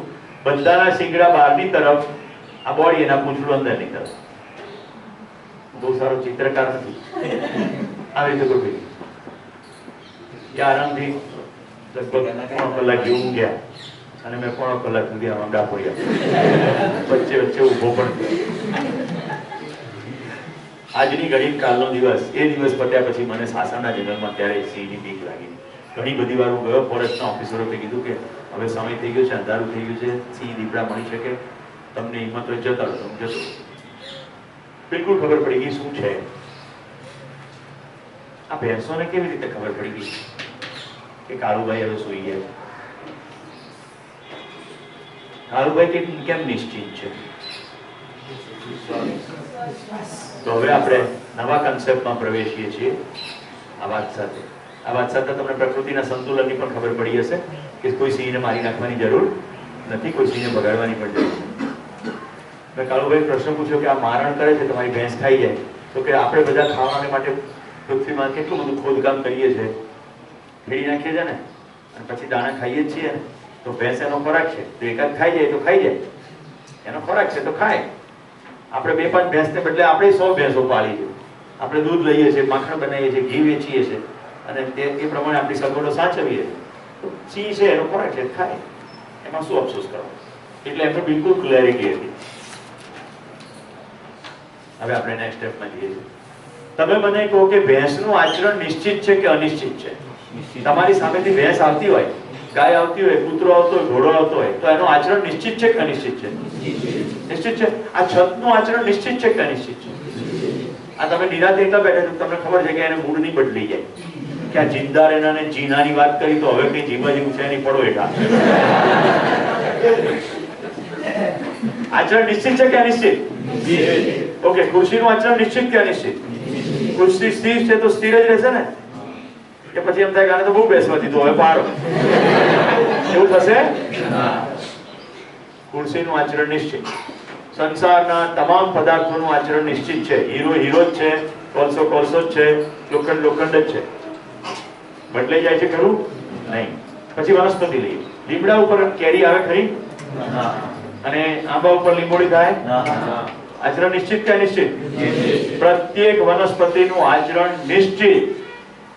તમે તાંદળજાની ભાજી વાવી હોય અને બાજુમાં વડનું ઝાડ હોય તો વડના ઝાડને જોઈને તાંદળજાની ભાજી પોતાનું આચરણ બદલી નાખતી નથી કે ચલો હવે બહુ જમીન ઉપર ફેલાયા, હવે તો ઉપર જવું છે, હવે તો એકદમ ટોટિંગ થવું છે, એવું થતું નથી. વનસ્પતિનું આચરણ નિશ્ચિત. બધા પ્રાણીઓનું આચરણ નિશ્ચિત કે અનિશ્ચિત? ઓકે, સામેથી સિંહ આવતો હોય અને ગાય આવતી હોય તો આપણને ખબર છે કે સિંહ કેવી રીતે વધશે, ગાય કેવી રીતે વધશે. આચરણ નિશ્ચિત. હવે જરાક ધીમે રહીને વિલનની એન્ટ્રી પાડીએ. માણસનું આચરણ નિશ્ચિત કે અનિશ્ચિત? ઓફિસમાં બકરી જેવો, ઘરમાં વાહ, એકદમ અનિશ્ચિત. ઊંધું પણ હોય, ઘરમાં બકરી, ઓફિસમાં લાવે. ઓફિસમાં ડોળા કાઢી બધા તીરકાવે, હાથમાં પગાર કરવાની સત્તા હોય, ઘરમાં આવે બકરી બે થઈ જાય. જેટલી લુચ્ચાઈના કેસીસ છે એનાથી તમને ખબર પડશે કે આપણે બધી જ પ્રકારની જે ખરાબ બાબતો છે એને પ્રાણીઓ સાથે જાંગળી દીધી. આપણી વાર્તાઓ કેવી છે? એક જંગલ હતું, તેમાં લુચ્ચું શિયાળ રહેતું હતું. એક નંબરનો બકવાસ છે. શિયાળ માત્ર શિયાળ હોય છે, એ લુચ્ચું હતું નથી. એને ખાવું છે, એને ખાવાની વ્યવસ્થા છે, એ રીતે શિકાર કરશે. સિંહ ખાવા બેસે ને 5-6 સિંહ ભેગા મળીને એક ભેંસને પાડે. હજી એમનું ખાવાનું પૂરું થયું ના હોય ને ત્યાં જરો ખાઈ જાય. ડિસ્કવરીની ફિલ્મો જોઈએ છે તમને જોવા મળશે કે આમ જાવા નાખ્યો, થોડી થોડી વાર લેવાની કોશિશ કરે, સિંહ પણ એને રિસ્પોન્ડ કરે બેક. પછી એમ લાગે કે હવે આપણે ઘણું ખવાઈ ગયું, બધા જરાક ભેગા થઈને સિંહ બગાડી મૂકે, બાકીનું બધું ખાઈ જાય. હજી થોડું વધ્યું હોય ત્યાં ગીધ આવી જાય. એટલે જંગલ હંમેશા સ્વચ્છ અને સુંદર હોય, ત્યાં કોઈ કચરો હોતો નથી. ખોરાકના સંબંધો ક્લિયર. માણસનું આચરણ એકદમ અનિશ્ચિત, એટલે એ અનિશ્ચિતતાને આપણે પ્રાણીઓ સાથે સંકળીએ. કાગડો પૂરી ખાઈ જાય છે હાથમાંથી જોટવીને, તો આપણે કાગડાની સાથે પણ વિવિધ પ્રકારની ઉપમાઓ આપી. એકચ્યુઅલી કાગડાનું ઘર છીનવી લીધું, એનો ખોરાક છીનવી લીધો. હવે આપણા હાથમાંથી એક પૂરી લઈ જાય તો થેન્ક યુ કહેવું જોઈએ કે કમસે કમ એટલો જ વિશ્વાસ પડ્યો કે આ હાથમાંથી પૂરી છીનવી શકાશે, મારી તો નહીં નાખી. હમણાં એક મારા મિત્ર કે આ ઉનાળામાં બહુ ત્રાસ થઈ જાય છે, તમે પર્યાવરણ પ્રેમી છો ને, ચકલીઓનું શું થયું, શું થાય છે? તો કે હવે ઘરમાં આવી માળો બાંધે ગયો. મેં કીધું સૌથી પહેલાનું કામ 101 દીવાની આરતી પ્રગટાવો અને ચકલીની આરતી ઉતારો. તમારી પર ભરોસો મૂક્યો કે અહીંયા માળો બંધાય. તમને મેં કીધું છે કે નહીં, અફસોસ વર્લ્ડ સ્પેરો ડે થાય છે 23મી માર્ચ કેવી કોઈ તારીખ છે, વિશ્વ ચકલી દિવસ. એટલી બધી ચકલીઓ આપણે મારી નાખી છે કે હવે ચકલીઓ માળા બાંધતી નથી. મારા ઘરની આગળ તો મેં વેલકમિંગ સાઈઝના એટલા બધા માળાઓ લટકાવ્યા છે કે જુદા જુદા બોક્સની સાઈઝના અને કુંડા નાની સાઈઝના, મોટા કાણા નાના કાણા. ભાઈ કેમેય ચકલીઓ આવો, પ્લીઝ વેલકમ. રાઈટ. હવે લીલા જોવાની એવી મજા પડે છે. ચકલીના માળામાં બ્રાહ્મણી મેના ઘૂસી જાય. ચકલી મસ્ત બધું સેટિંગ કરે ને તો બ્રાહ્મણી મેના એના કરતા પાવરફુલ છે, મોટું પક્ષી છે, થોડું કાગળ જેવું, તેના માળામાં ઘૂસી જાય. એટલે અમારા ઘરમાં એ બાબતે વિવાદ થતો હોય. હું કહું ભાઈ એ પણ વ્યવસ્થાનો જ ભાગ છે કે નાના ચકલી માટે બનાવ્યું છે, મેના છે નહીં ઘૂસી જાય. એની પર લક્ષો ચકલીઓ જ આપવું તો એ કઈ ખબર પડશે. બરાબર. ઓકે, આચરણ નિશ્ચિતતાનો ખ્યાલ આવ્યો. તો માનવનું આચરણ અનિશ્ચિત છે. તો હવે મુદ્દો એ થશે કે આ જે સમસ્યાની વાત કરી એને આચરણને શું લેવા દેવા? કોઈને ધ્યાન જતું હોય તો કહો મને. જેટલી પણ સમસ્યાઓ છે માનવના પોતાની અંદર કે પરિવારની અંદર કે સમાજ, એને અને આચરણને શું લેવા દેવા?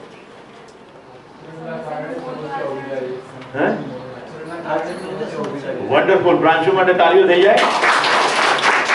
આપણી પ્રત્યેક સમસ્યાનું મૂળ આચરણની અનિશ્ચિતતા છે. જો આચરણ નિશ્ચિત હોય તો કોઈ સમસ્યા નથી. જો હવે હું મારી એક સમસ્યા અને આચરણની નિશ્ચિતતા જોડી દઉં. મારા ઘરે ન્યુઝીલેન્ડના મહેમાન આવ્યા હતા, તો અમે એમને અડાલજ ગૌશાળા જોવા લઈ ગયા. કારણ કે એમણે કહ્યું કે અમે પણ ત્યાં ગાયો પાડી છે. હવે જોજો, મેં ગાડી પાર્ક કરી અડાલજ ગૌશાળામાં, એ બેન તો ઉતરીને સીધા ચાલવા માંડ્યા. મારી નજર સામે ત્યાં ગૌશાળાનો ગેટ પણ હતો. હજી હું પાર્ક કરું ત્યાં તો એ બેન ગેટ ખરીને અંદર ઘૂસ્યા. મને ધડધડ દોડ્યો પાછળ. મને એમ કે આ બેનને ગાય મારશે. હું પહોંચું એ પહેલા બેને આમ હાથ લાંબો કરી દીધો તો ગાય હાથ ચાટવા માંડી ગઈ. જે દાડે મને પહેલી વાર અક્કલ આવી કે ગાયનું આચરણ નિશ્ચિત છે, ગાય મારે નહીં, ગાય બટકા ભરે નહીં.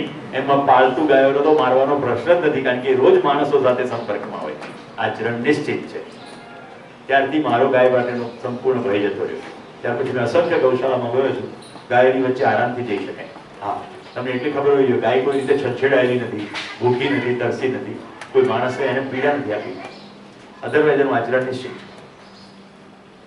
તો એક ન્યુઝીલેન્ડના બેનને એ ખબર છે, જે આ ગાયને પહેલી વાર જિંદગીમાં જોવે છે, ભારત પહેલી વાર આવે છે, પણ એને આચરણ નિશ્ચિતતા ખબર છે કે ગાય બટકું ભરે. હાથ આપીએ તો ચાટે પણ બટકું ભરે. જે લોકો કૂતરા પાળ્યા છે ખબર હશે, કૂતરા તમારો હાથ મોઢામાં લે પણ દાંત બેસાડી દે, ધીમે ધીમે દબાવે. એને એટલી ખબર છે કે આમાં દાંત બેસાડાય. આચરણ નિશ્ચિત છે. તો પ્રાંશુએ કીધું આપણી તમામ સમસ્યાઓનું મૂળ ક્યાં છે? તો શું લાગે છે સોલ્યુશન શું હોઈ શકે? પ્રાંશુ તમે જ કહો, સોલ્યુશન શું હોવું જોઈએ? નહીં, સારું નહીં, નિશ્ચિત હોવું જોઈએ. જ્યાં સુધી આચરણની અનિશ્ચિતતા છે, કારણ કે સારું અને ખરાબ તો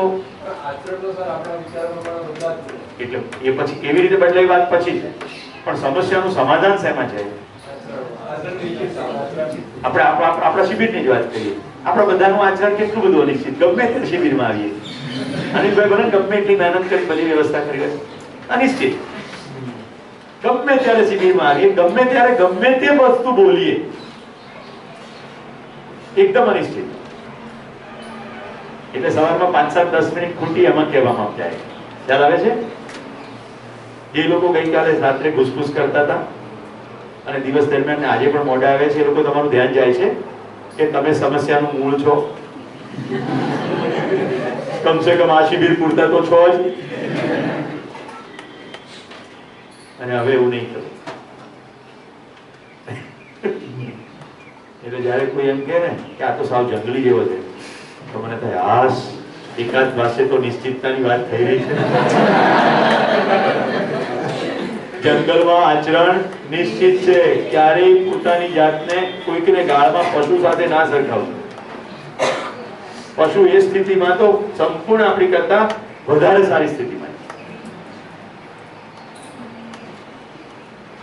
છતાં આપણે પશુ નથી. આપણે એનાથી કંઈક વિશેષ છીએ, પણ એની ઉપર હજી જવાની વાત છે. આટલું ક્લિયર થયું છે? ગુડ. કાળી બત્તી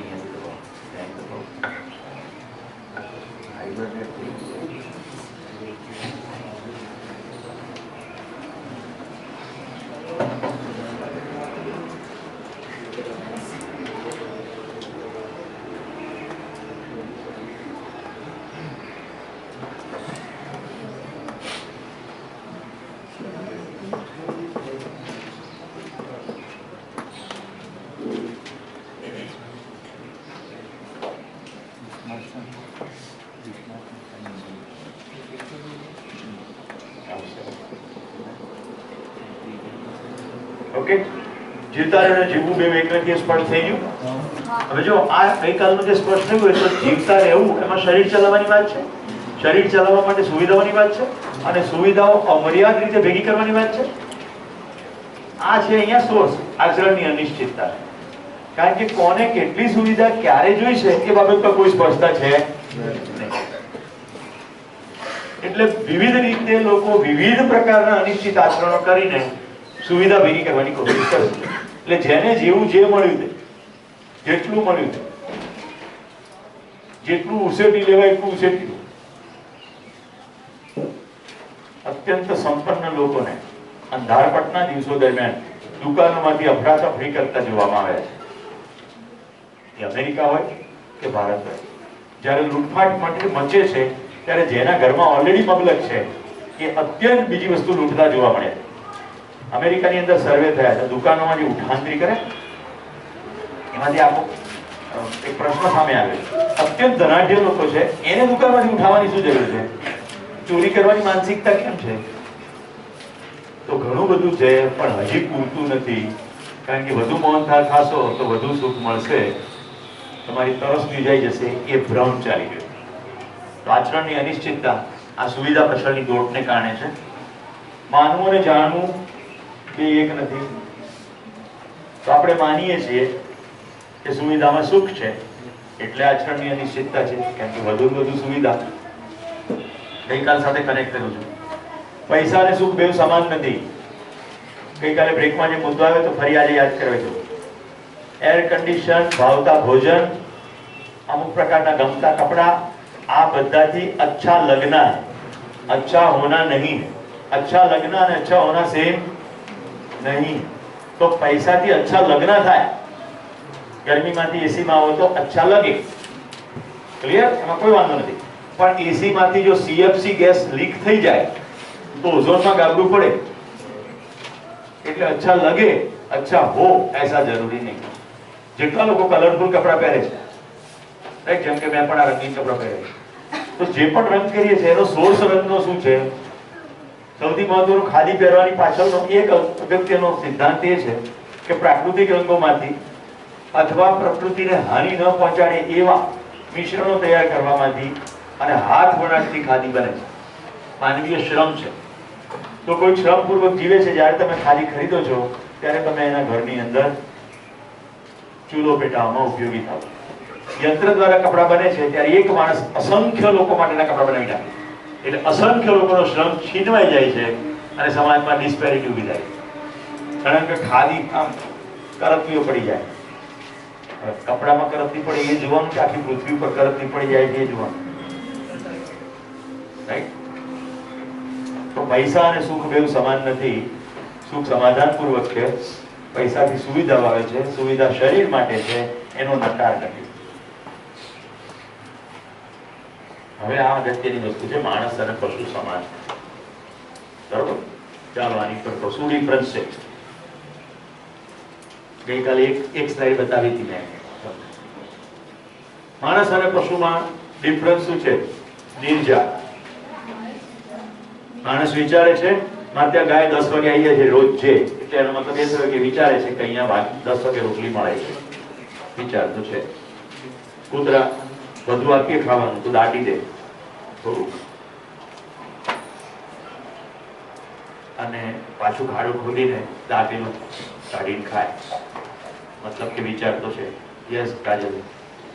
4 પોઈન્ટ છે માણસો અને પ્રાણીઓ વચ્ચે સમાન. આહાર, નિદ્રા, ભય, મૈથુન. આ 4 વસ્તુ પ્રાણીઓ પણ કરે છે, આપણે પણ કરીએ છીએ. હવે પ્રાણીઓની અમુક કામમાં લિમિટેશન હોય કે તે ના કરી શકે, પણ માણસોમાં એવી કોઈ લિમિટેશન નથી કે તમે આ કામ ના કરી શકો. તો આ 4 પોઈન્ટ છે, એનાથી ઉપર જઈને આપણે આપણી લિમિટેશનને ક્રોસ કરીને આપણે કામ કરી શકીએ છીએ જે પ્રાણીઓ નથી કરી શકતા. Good. Can we appreciate that? આહાર, નિદ્રા, ભય અને મૈથુન એ ચારેય શરીરની આવશ્યકતાઓ છે. ઓકે? શરીરને દિવસમાં 3-4 વાર ખાવા જોઈએ. શરીર અમુક પ્રકારે કામ કરે પછી થાકી જાય એટલે નિંદ્રા જોઈએ. શરીર સમાપ્ત ના થઈ જાય એના માટે ભયની લાગણી. કોઈ ટ્રક જતી હોય તો એની આરપાર જવાની કોશિશ કરે, બિલકુલ ઉભા રહે છે કે ટ્રક પસાર થાય પછી જવું. ભય ભય. સેજ તાવ આવે એટલે તરત દવાખાનું. માથું દુખે છે.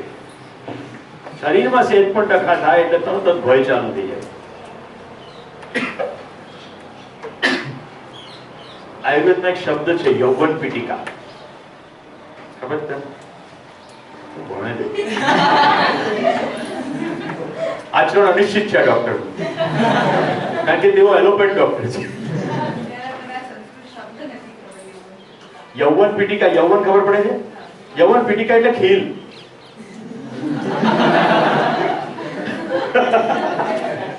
ખીલ આવે છે એટલે ભય પ્રવર્તે છે. શું ભય? હવે આપણો મેળ પડશે કે નહીં પડે. એની પાછળ બીજો ભય છે. લગ્ન થાય તો સંતતિની પરંપરા ચાલુ રહે. શરીર સમાપ્ત ના થાય, શરીર બનવાની પરંપરા સમાપ્ત ના થઈ જાય. જો ભયના સોર્સિસ ક્યાં સુધી? આહાર, નિદ્રા, ભય સમજણ પડી ગઈ? મૈથુન. શરીરની અંદર બિલકુલ અમુક ઉંમર થાય એટલે અંતઃસ્રાવી ગ્રંથિઓ પ્રભાવિત થઈ જાય.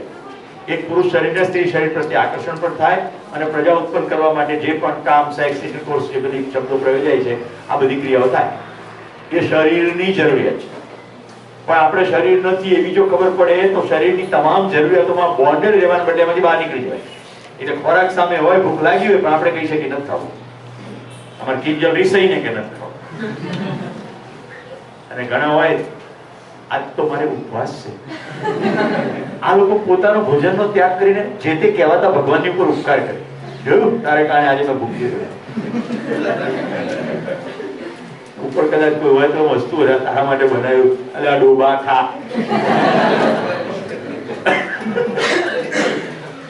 તમને શું લાગે છે? ઉપવાસ પ્રાકૃતિક છે કે અપ્રાકૃતિક છે?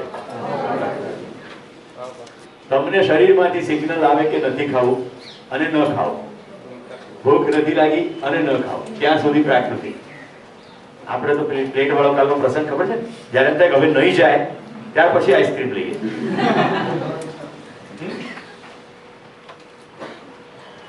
કેશુભાઈ મૂંઝાવ નહીં, આ શિબિરમાં આઈસ્ક્રીમ નહીં મળે.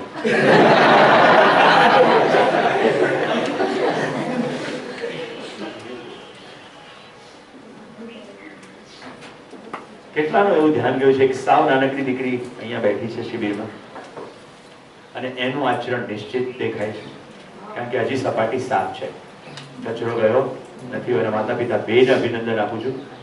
બંને માતા પિતાને વિશેષ અભિનંદન એટલા માટે છે કે સૌથી પહેલા તો એક ખોટી માન્યતામાંથી બહાર નીકળી ગયા કે આને સમજણ ના પડે, કે આને લઈને ન જવાય, કે શિબિર નહીં થઈ શકે. ઘણા ઘરેથી એટલા માટે શિબિરમાં નથી આવતા કે અમારે તો બાળક નાનું છે, કેવી રીતે શિબિર થાય? કુમુદની કાલ વાત કરી હતી, તમે જોશો કે સાવ સામાન્ય બાલ સહજ ચેષ્ટાને બાદ કરતા આ દીકરી કોઈ અવાજ કરતી નથી. એની ભૂખની જરૂરિયાત હોય કે કઈની જરૂરિયાત હોય તો કહેતી હશે એની મમ્મીને, પણ આપણને વિક્ષેપ કરતી નથી. અને આ શિબિરની અંદર DHA એવા કેટલાય છે ઢગાઓ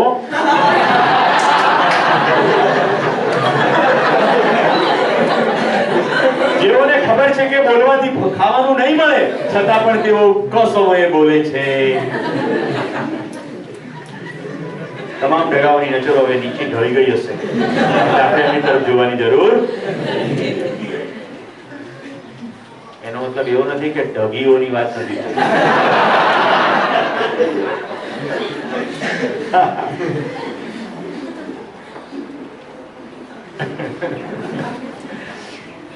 માણસ અને પશુ સમાન નથી, એ ચર્ચા ચાલી રહી છે. આહાર, નિદ્રા, ભય, ચોથું મૈથુન. કેટલાક સંબંધોમાં આપણે સેક્સનો વિચાર કરતા નથી. આપણે ત્યાં સંન્યસ્તની પરંપરા છે. દુનિયાની તમામ જગ્યાઓમાં લોકો પરણતા જ નથી. ઓકે, તો આહાર, નિદ્રા અને ભય, મૈથુન શરીરની આવશ્યકતા છે, પણ એની અંદર આપણે બંધ નથી. આટલું સમજાવવું જોઈએ. બોન્ડેડ નથી. બોન્ડેડ નથી, ખ્યાલ આવે છે? આપણે એમાંથી બહાર નીકળી શકીએ, આપણી ચોઈસ છે. અને હવે બીજું શું ડિફરન્સ?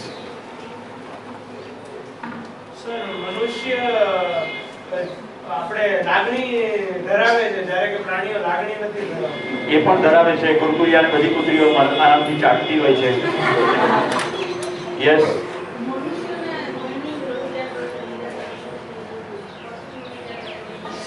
બહુ સરસ, બહુ સરસ. માનવને નિરંતર સુખની આવશ્યકતા છે. પ્રાણીઓને માત્ર આહાર, નિદ્રા, ભય અને મૈથુન, આ ચાર સિવાય કોઈ આવશ્યકતા નથી. પાલતુ પ્રાણીઓ જે તમને ચાટે છે એ માત્ર એટલા માટે ચાટે છે કે તમને એના આહારનો સોર્સ છો. મારી જો લાકડી એક જેવી એને ખબર પડી જશે કે હવે અહીંયા ખાવા જવાય નહીં, હવે આનું આચરણ અનિશ્ચિત છે, ક્યારેક આપે ને ક્યારેક મારે છે, તો પછી રસ્તો બદલીને તમે આવતા હશો તો પણ.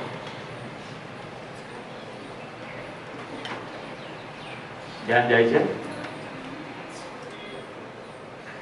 પ્રાણીઓમાં અને આપણામાં મોટો ડિફરન્સ એ છે, પ્રાણીઓને નિરંતર સુખની આવશ્યકતા નથી.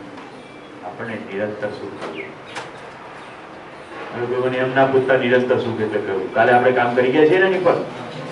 નિરંતર સુખ, તમામ સમય સમસ્યાનું સમાધાન ઉપલબ્ધ છે. પરિવારમાં સમૃદ્ધિનો ભાવ, સમાજની અંદર સુરક્ષા અને પ્રકૃતિમાં સંતુલન. આ આપણને 24 કલાક 365 દિવસ જોઈએ છે. જ્યારે ખોરાક વગેરે ક્યારેક ક્યારેક જોઈએ છે. તો જે સતત જોઈએ છે એનું નામ છે નિરંતર સુખ.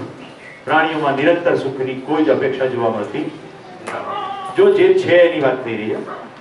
ઘણા લોકોને એવું પણ થાય કે નાના પ્રાણીઓ આપણે બહુ પ્રેમ કરે છે, તો એ ભ્રમ છે. કોઈ પ્રાણીઓ પ્રેમ કરતા નથી. પ્રાણીઓમાં પ્રેમનો સંબંધ નથી. પ્રાણીઓમાં લાગણીઓ જરૂર છે, પણ એ પોતાના ટોળા પૂરતી સીમિત, કારણ કે આહારનો સોર્સ છે. દાખલા તરીકે શેરી કૂતરાઓ ભેગા થઈને જો બહારની શેરીનો કોઈ કૂતરો આવે તો ભેગા મળીને બગાડી દેશે. કેમ બગાડી દેશે? ટેરિટરી માર્ક છે. ઘણાને ખબર હશે કે તમે સ્કૂટર પાર્ક કરો તો કોઈ કૂતરું આવીને ઊંચો કરી પેશાબ કરી જાય છે સ્કૂટર પર, કારના ટાયર પર પેશાબ કરી જાય છે, વીજળીના થાંભલા ઉપર પેશાબ કરે છે. કેમ? પોતાના પેશાબની વાસ છોડે છે. અને એ ટેરિટરીનું માર્કિંગ છે. ટેરિટરી એટલે આ વિસ્તારમાં મારું હુકુમત ચાલે છે. તો એ વિસ્તારમાં જેટલા કૂતરાઓ છે એ સૂંઘતા રહે છે નિયમિત રીતે ટેરિટરીનું માર્કિંગ થયા કરે.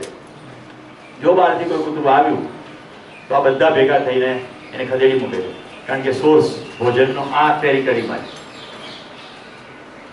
પ્રત્યેક કૂતરીના ગલુડિયા કૂતરીએ સાચવવાનો બહુ જ અથક પ્રયત્ન કરવો પડે, નહીં તો બીજો કૂતરો એની જ શેરીનો એને ખાઈ જવાની કોશિશ કરે. એટલે એવું કહે છે પણ ખરા કે હોળી જોઈ લે ગલુડિયા તો પછી જીવી જાય. આવું કેમ થાય છે? હવે જો સમજાવું છું. જે ટેરિટરીમાં મેલ કૂતરો એક લીડર બન્યો છે, લીડર કામ ના કહેવાય પણ તમને સમજાય ઇઝીલી, એટલે એ બધાને ગમન કરે, કંટ્રોલ કરે. એને આલ્ફા મેલ કહે છે ટેકનિકલ ભાષા. મેલ પુરુષ છે શરીરથી. હવે બીજા કુરકુરિયા જે જન્મ્યા છે એમાં કેટલાક તો મોટા થવાના, પ્રાકૃતિક રીતે મોટા થવાના. કોઈ ખાઈ જવાથી કારણે નહીં, પણ રોગથી પણ મરી જાય. તો મોટા થશે એટલે ખોરાકમાં ભાગ પડાવશે ને. આ ના ચાલે. એટલે આ બોસ નક્કી કરે છે કે આને બતાવો માત્ર ને માત્ર ખોરાકના સંબંધો. ગુલડિયાને પિતાનો કોઈ ફિલિંગ છે નહીં, કારણ કે કોણ પિતા છે એ કોઈ કન્સેપ્ટ આવતો નથી.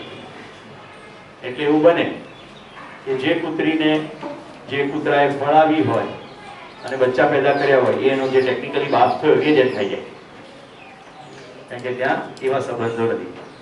શું પ્રાણીઓ વચ્ચે કોઈ સંબંધો છે? નો. સંબંધનું અસ્તિત્વ પશુઓમાં નથી. સંબંધનું અસ્તિત્વ માત્ર માણસમાં છે. માતા પિતા પુત્ર પુત્રી ભાઈ બહેન આ બધા આપણે પાડીએ જ નામ.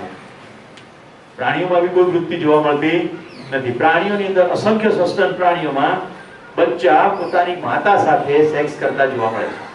ખાસ કરીને ભૂંડ પ્રજાતિમાં બહુ જ કોમન છે, રાઈટ? કારણ કે આપણે કહીએ છીએ કે માં છે, ત્યાં માનો સંબંધ છે નહીં, ત્યાં ભાઈ બહેનનો સંબંધ છે નહીં. સમજાય છે? આપણે પશુ નથી એ બતાવવાની કોશિશ કરી રહ્યો.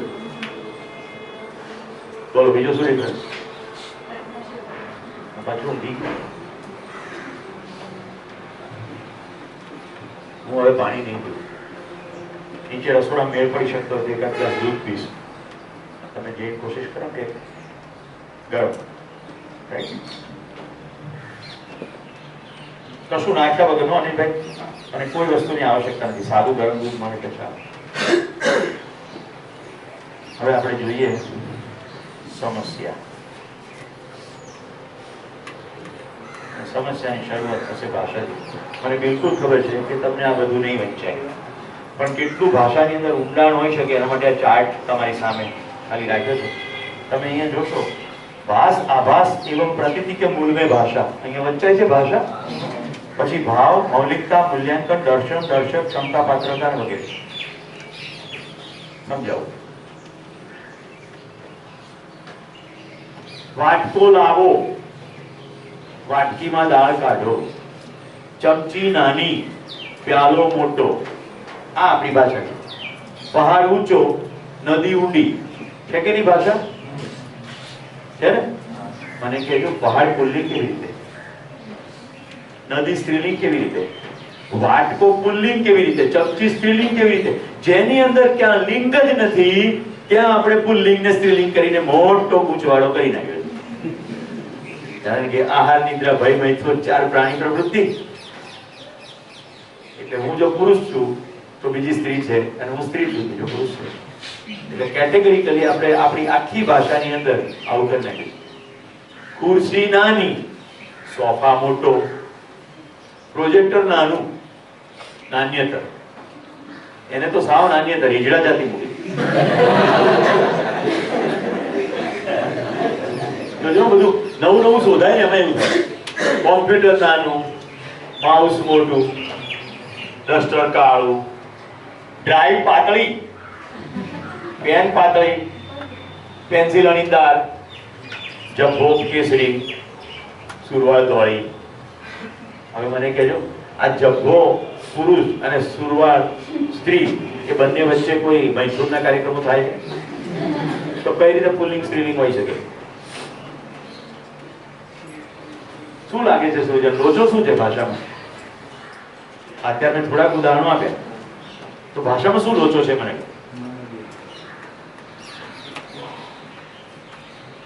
ભાષામાં જે તકલીફ છે મને શું છે? ભાષામાં પ્રોબ્લેમ? ભાષાને સમસ્યા સાથે શું સંબંધ છે? કોઈનું ધ્યાન નથી જતું? હા, પરફેક્ટ. માન્યતા જાણવાની કોશિશ જ નથી કરી કે આમાં લિંક છે કે નહીં. કોઈ બોલ્યું, અલબુરી બેને ઘરે હું જમવા માટે ગયો, એને કીધું અમુરા પેલી થાળી લાવ, ધોળી લાવજે. મેં સાંભળ્યું, તાલી પાડી. ઈશાને સાંભળ્યું, થાળી ધોળી. ચાલી પડી આખી સભ્યતા. થાળી કાળી ધોળી પીળી નાની મોટી બધી થાળીઓ સ્ત્રીલિંગ. ગુજરાતની તમામ થાળીઓ સ્ત્રીલિંગ ધરાવે છે. હવે ખાલી પ્રદેશ બદલી નાખો. ઓ કટોરા લાવ.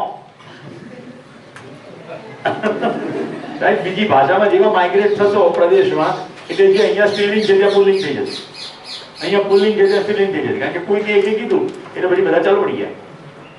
ચમ્મચ કૈસા, આપણે કે ચમચીકી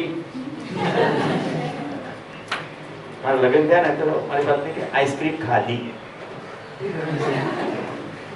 એક મારા ગુજરાતી મિત્ર છે, ખૂબ સારા કવિ છે, આઈસ્ક્રીમ ખાધું, અને હું કહું છું આઈસ્ક્રીમ ખાધો. ખાધું એટલે સ્ત્રીલિંગ એ ખરું, પુલ્લિંગ એ ખરું, નાન્યતર એ ખરું. કેવું લાગે નહીં? તમારા મેડિકલમાં એવું હશે તો જરા વિચારી કહો કયા કયા ઓર્ગનને તમે પુલ્લિંગ કહો છો, કયા કયા ઓર્ગનને સ્ત્રીલિંગ કહો છો? લિંગ્વિસ્ટિક ના, પણ બોલવામાં તે ઓપરેશન કર્યું હોય તો તું એમ કહીશ કે લીવર કાઢ્યું. ઇંગ્લિશ નહીં, થોડીક વાર માટે ગુજરાતી, થોડી વાર માટે ગુજરાતી લો. એનું હૃદય ધબકતું બંધ થઈ ગયું છે, એમ કહેશો કે હૃદય ધબકતો બંધ થઈ ગયો? સાચું કે? ક્યારે આવું સાંભળ્યું છે હૃદય ધબકતો બંધ થઈ ગયો કીધું હોય? હૃદય નાન્યતર કેવી રીતે હોઈ શકે? આવું થાય છે કે નહીં? લગભગ ઓર્ગન માટે તમે નાન્યતર ભાષા વાપરતા, પણ બધી નહીં. વેઇન સાંકડી થઈ ગઈ છે, વેઇન સાંકડી થઈ ગઈ છે, વેઇનમાં બ્લોક છે, ખરું કે નહીં? નાડી પકડાતી નથી. કિડની કેવી, ફેફસું કેવું, હૃદય કેવું, મગજ કેવું, શ્વાસ ભારે, આંખો પોળી, નાક ઢોલર મરચા જેવું, કાન સુપડા જેવા. કાન ને સુપડા કમ્પેરિઝન.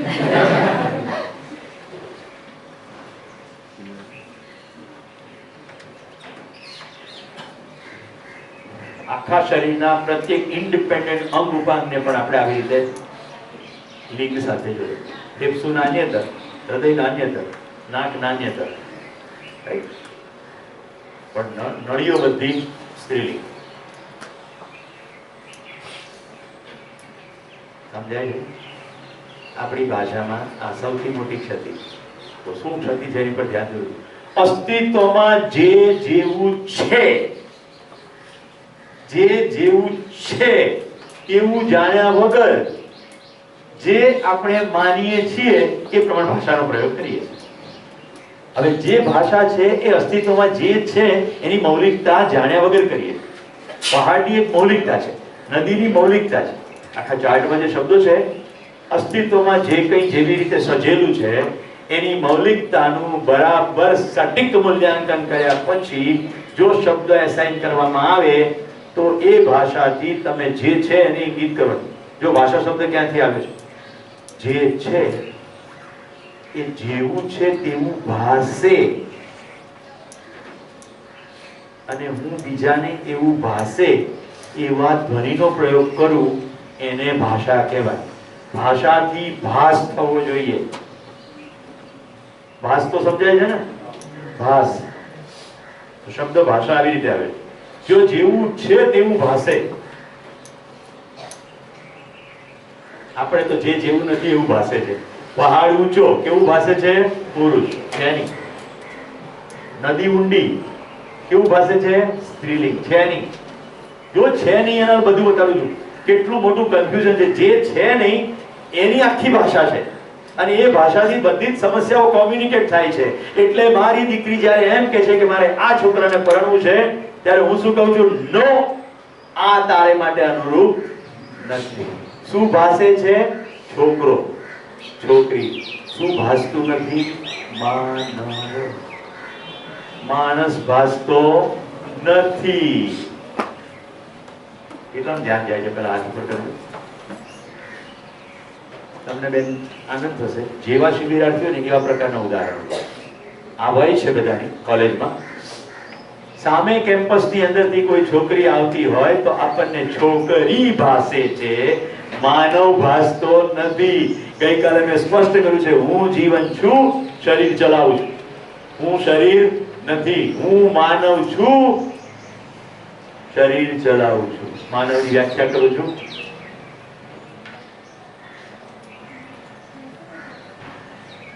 Edit select all. આવો અહીંયા ના થાય, રાઈટ? ત્યાં થાય.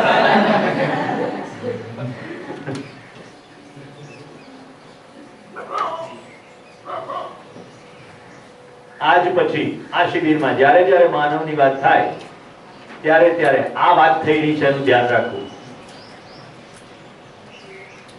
હું જીવન છું, શરીર ચલાવું. હું માનવ છું તો બે ભાગનો સમૂહ છું. હું જીવન છું અને મારી પાસે શરીર છે. હવે જો ભાષા બીજી વાપરું, હું શરીર છું. સાચી ભાષા ખોટી ભાષા? ખોટી. એનું ગ્રુપ કાલે થઈ ગયું. શરીરને 3 વાર ખાવા જોઈએ છે પણ મને સતત પ્રેમ જોઈએ છે. જો હું શરીર હોઉં તો મારી બેની જરૂરિયાત એક જ હોવી જોઈએ પણ એક છે નહીં. એટલે હું જીવન છું. તો જ્યારે માનવ કહીએ ત્યારે શરીરનો નકાર થઈ રહ્યો નથી. શરીર પ્લસ હું. હવે સામેથી જ્યારે માણસો આવતા આવે એટલે આપણે પહેલી કેટેગરી શું કરીએ છીએ? પુરુષ છે કે સ્ત્રી. પછી સમવયસ્ક છે, નાની છે, મોટી છે, કાળી છે, ધોળી છે, પીળી છે, કેવા કપડા પહેર્યા છે, હજી થોડો વધારે સમય મળે તો કેટલા પૈસા છે, સમાજમાં એનું શું નામ છે, હજી થોડો સમય મળે તો કઈ જ્ઞાતિ છે. થાય છે કે નહીં પ્રાંશુ? હવે ખ્યાલ આવે છે સમસ્યાના મૂલ્યમાં?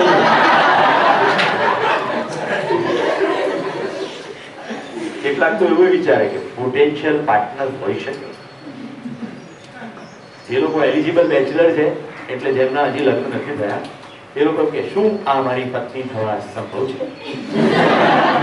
તેઓ બસ સ્ટેન્ડ ઉપર પત્નીઓની તલાશમાં હોય છે. તેઓ કોલેજમાં એટલા માટે નામકરણ કરાવે છે શક્ય છે કે અહીંયા પત્ની મળી જાય. ડિગ્રી તો મળે કે ન મળે.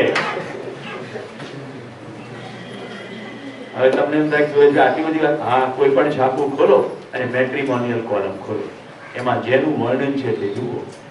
આટલી ઊંચાઈ, આવો વાન અથવા આટલું ભણેલ પરણવું છે.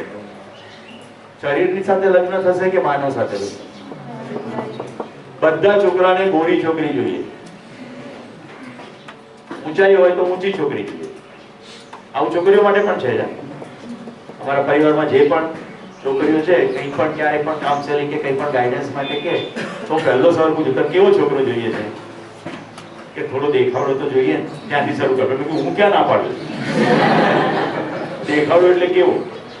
બહુ પૂછીએ ત્યારે ખબર પડે કોઈક ને કોઈ ફિલ્મ હીરોની સાથે એમનું આઈડેન્ટિફિકેશન હોય. રાઈટ? પેલી જે ગઈકાલે કેસ કીધો હતો, મને પ્રેમ કરે એવો, મને સમય આપે એવો. પણ એ તો પહેલા જોયું નહીં. પહેલા શું જોયું? ખાધે પીધે દુખી. દુખી દુખી હોત તો જુદી વાત હોત ને. ખાધે પીધે દુખી જોઈએ છે એટલે ખાધે પીધે દુખી મળી જાય. ખાધે પીધે દુખી એટલે ખવડાવે, પીવડાવે અને ફરી જાય, ધંધો કરી જાય, ખૂબ પૈસા મબલસો આવી જાય. એક દિવસ ડપ થઈને પડી જાય, પછી અહીંયા ધોળું ધબ થઈ જાય.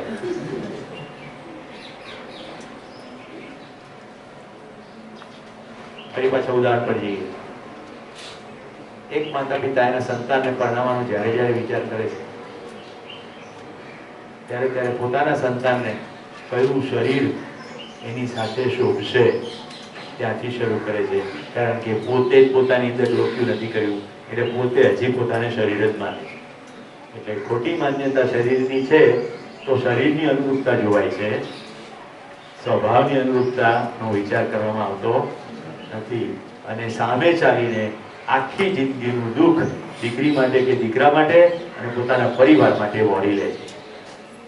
એટલે વાત છે માનવું અને જાણવું. કાલે શું કામ આટલી મહેનત કરી? શું માનીને બેઠા છો તમે? અમારા પરિવારની એક દીકરીએ એક પાત્ર પસંદ કર્યું જે એની જ્ઞાતિ નહોતું. તો એ દીકરીના માતા પિતા ભાઈઓ પેલા પાત્રની પાછળ પડી ગયા અને મારી નાખો કે હોય તો થાય લગ્ન. મહેસાણાનો એક પ્રસંગ છે વર્ષો પહેલાનો. એક દીકરી આવી રીતે કોઈ સાથે પરણી ગઈ.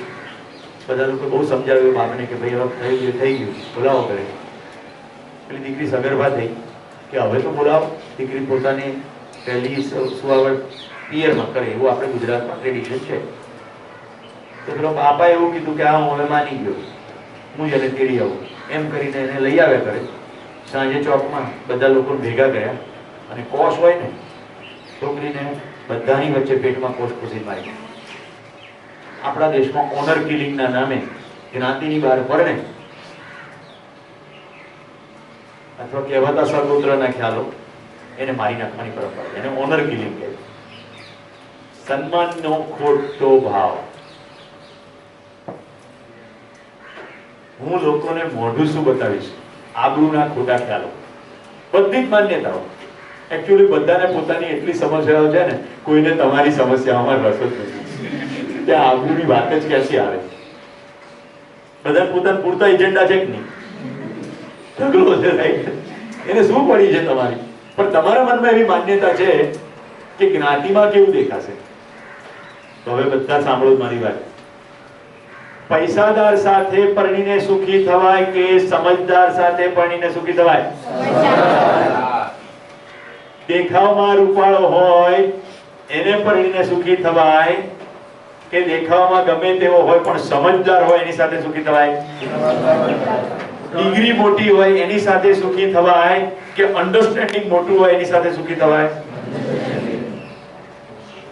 ભાઈ બહુ બધું ભેગું કર્યું હોય એની સાથે સુખી થવાય કે જેની પાસે હળવાશ ને નિરાંતનો મબલક સમય હોય એની સાથે સુખી થવાય? જેના ધંધા દેશ વિદેશમાં ફેલાયેલા હોય એની સાથે સુખી થવાય કે પોતાની શારીરિક જરૂરિયાતો પૂરતું આવશ્યકતાથી અધિક ઉત્પાદન કરતો હોય અને બિલકુલ ઘરે ઉપલબ્ધ હોય એની સાથે સુખી થવાય? જેને મલ્ટીનેશનલ બિઝનેસ હોય તો ઘરે રહે જ નહીં ભાઈ, આજે અહીંયા હોય કાલે ત્યાં હોય. અમદાવાદની એક આઈટી ટેકનોલોજીનો મોટી કંપની, એનો માલિક લગભગ 2000 માણસો કામ કરે. મારે એની સાથે કાઉન્સેલિંગ કરવું, કારણ કે મારે એક જ પ્રોબ્લેમ છે, બાકી કોઈ પ્રોબ્લેમ નથી. શું પ્રોબ્લેમ? હું ઘરે જાઉં, મારી પત્ની એને કંઈક ઈશારો કર્યો, ક્યાં છે જોઈ?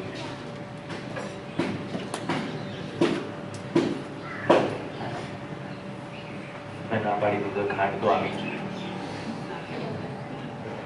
કશું વાંધો નહીં, એમાંથી દૂર તો નહીં થઈ શકે.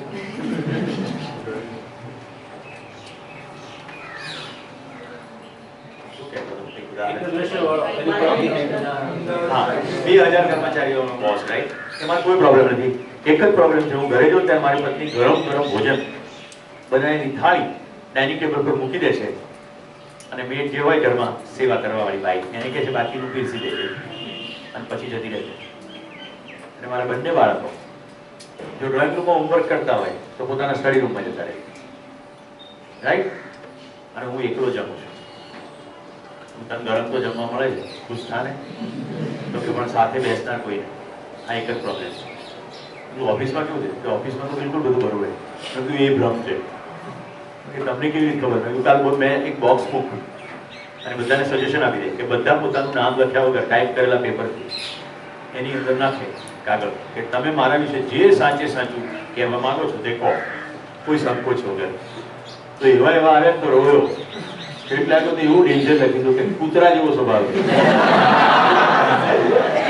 પણ શું કરવાનું, પગાર એની પાસેથી પડે છે એટલે અમે નોકરી કરીએ.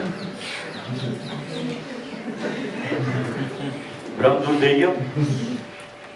કારણ કે માણસ ઓફિસમાં સારો હોય અને ઘરે પાછો નઠારો થઈ જાય એવું ના બને. કેટલીક સ્વભાવની ખાસિયતો તો બહાર આવી જ આવે. તેની ગણતરીમાં ધ્યાન હોય પૈસામાં, એ શું કરે તમને કહું? ઓફિસમાં તો ખૂબ ગણતરી કરે, ઘરે એક મોબાઈલમાં ગણતરી ચાલુ જ હોય. એ લોકો ઓફિસમાં તો વ્યસ્ત હોય, ઘરે આવીને પણ વ્યસ્ત હોય, એમના ટેલિફોન કોલ્સ ચાલ્યા જ કરતા હોય. આંતરરાષ્ટ્રીય બિઝનેસ, દેશની બહાર ફરેલું, બાળકોની એક પણ સ્કૂલની ઇવેન્ટમાં હાજર નહીં, લગ્ન તિથિએ હાજર નહીં, જન્મદિવસોએ હાજર નહીં. વર્ષોના વર્ષ આમ થાય એટલે કેટલો બધો અભાવ ઉત્પન્ન થયો.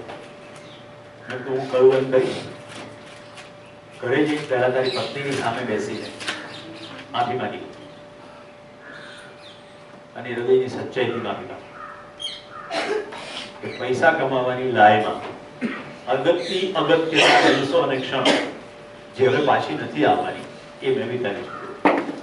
બટ ના, હવે જે છે એમાં કંઈક કરવાની મારી તૈયારી. Then go on a vacation. એક વીક, અઠવાડિયું વેકેશન લો. પણ કે ક્યાં ફરવા જઈએ?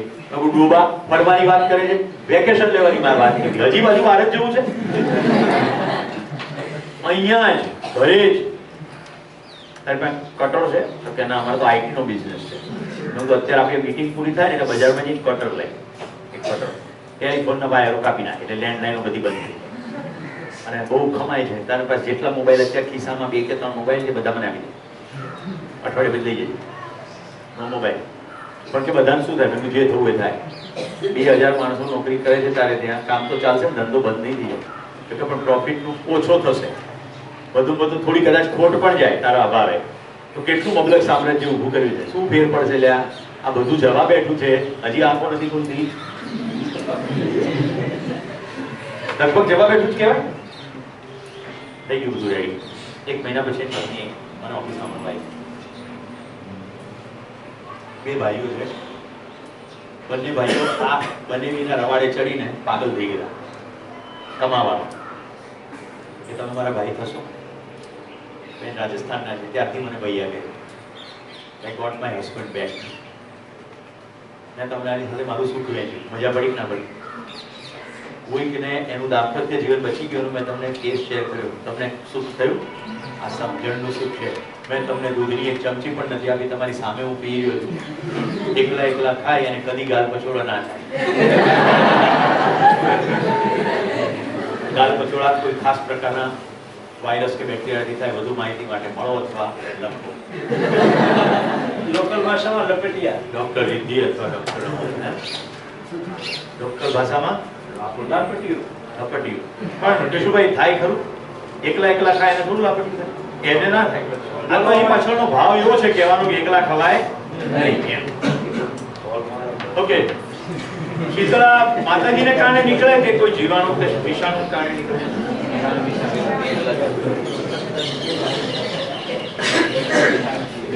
કરડી જાય એને સાપ કહેવાય કે ગોગા બાપજી કહેવાય?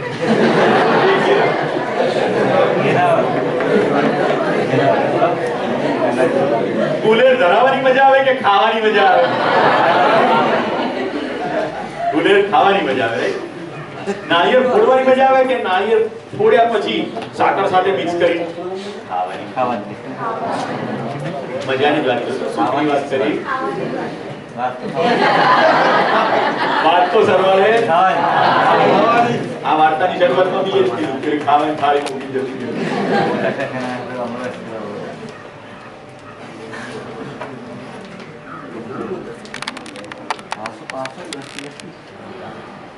તો હું તમને ગમતી ખાવાની વાત કરી દઉં.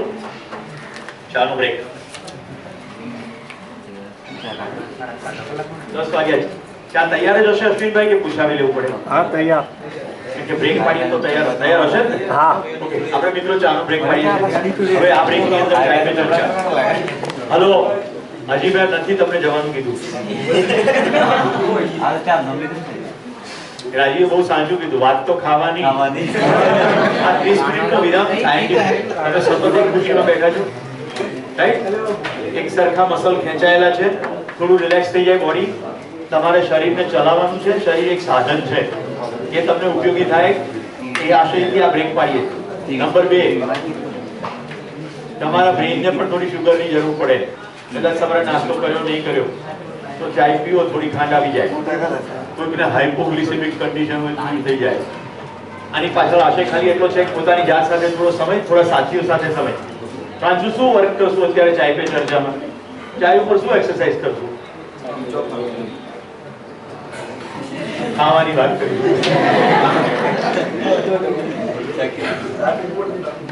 આપણે છેલ્લે વાત જોઈ રહ્યા છીએ ભાષાની. સાંભળો, એક્સરસાઇઝ. ચાર્જ પે ચર્ચામાં શબ્દો શોધીને લાવો, એવા શબ્દો કે જેમાં કારણ વગર આપણે પુલ્લિંગ સ્ત્રીલિંગ કઢાવી, એવા બધા શબ્દો શોધીને લાવવાના. રાઈટ? મેં કીધા એ નહીં, એની સિવાયના આખી ભાષાને તપાસી લો. જીવનના 4 ક્ષેત્રો જોઈ લો: અંગત, વ્યવસાયિક, સામાજિક અને આધ્યાત્મિક. આ 4 ક્ષેત્રોની અંદર ક્યાં ક્યાં પુલ્લિંગ અને સ્ત્રીલિંગ કઢાવે છે એટલા. એટલે ચામાં ખૂબ મજા પણ પડશે અને શબ્દો તરફ ધ્યાન જશે. તો ભાષા તરફ ધ્યાન જશે તો એવી ખબર પડશે કે આહાર, નિદ્રા, ભય, મૈથુન 4 ને ધ્યાનમાં રાખીને આપણે ભાષાનું નિર્માણ કર્યું છે. એનાથી અસ્તિત્વમાં જે નથી, જેનો ભાવ થવો જોઈએ એ થતો નથી. એટલે મૌલિકતાનું મૂલ્યાંકન થતું નથી. એટલે સીમિતની અંદર જીવીએ છીએ, સમગ્રતાનો ખ્યાલ આવતો નથી. ક્લિયર? ધન્યવાદ, નમસ્કાર, ફિર મિલેંગે 10:30.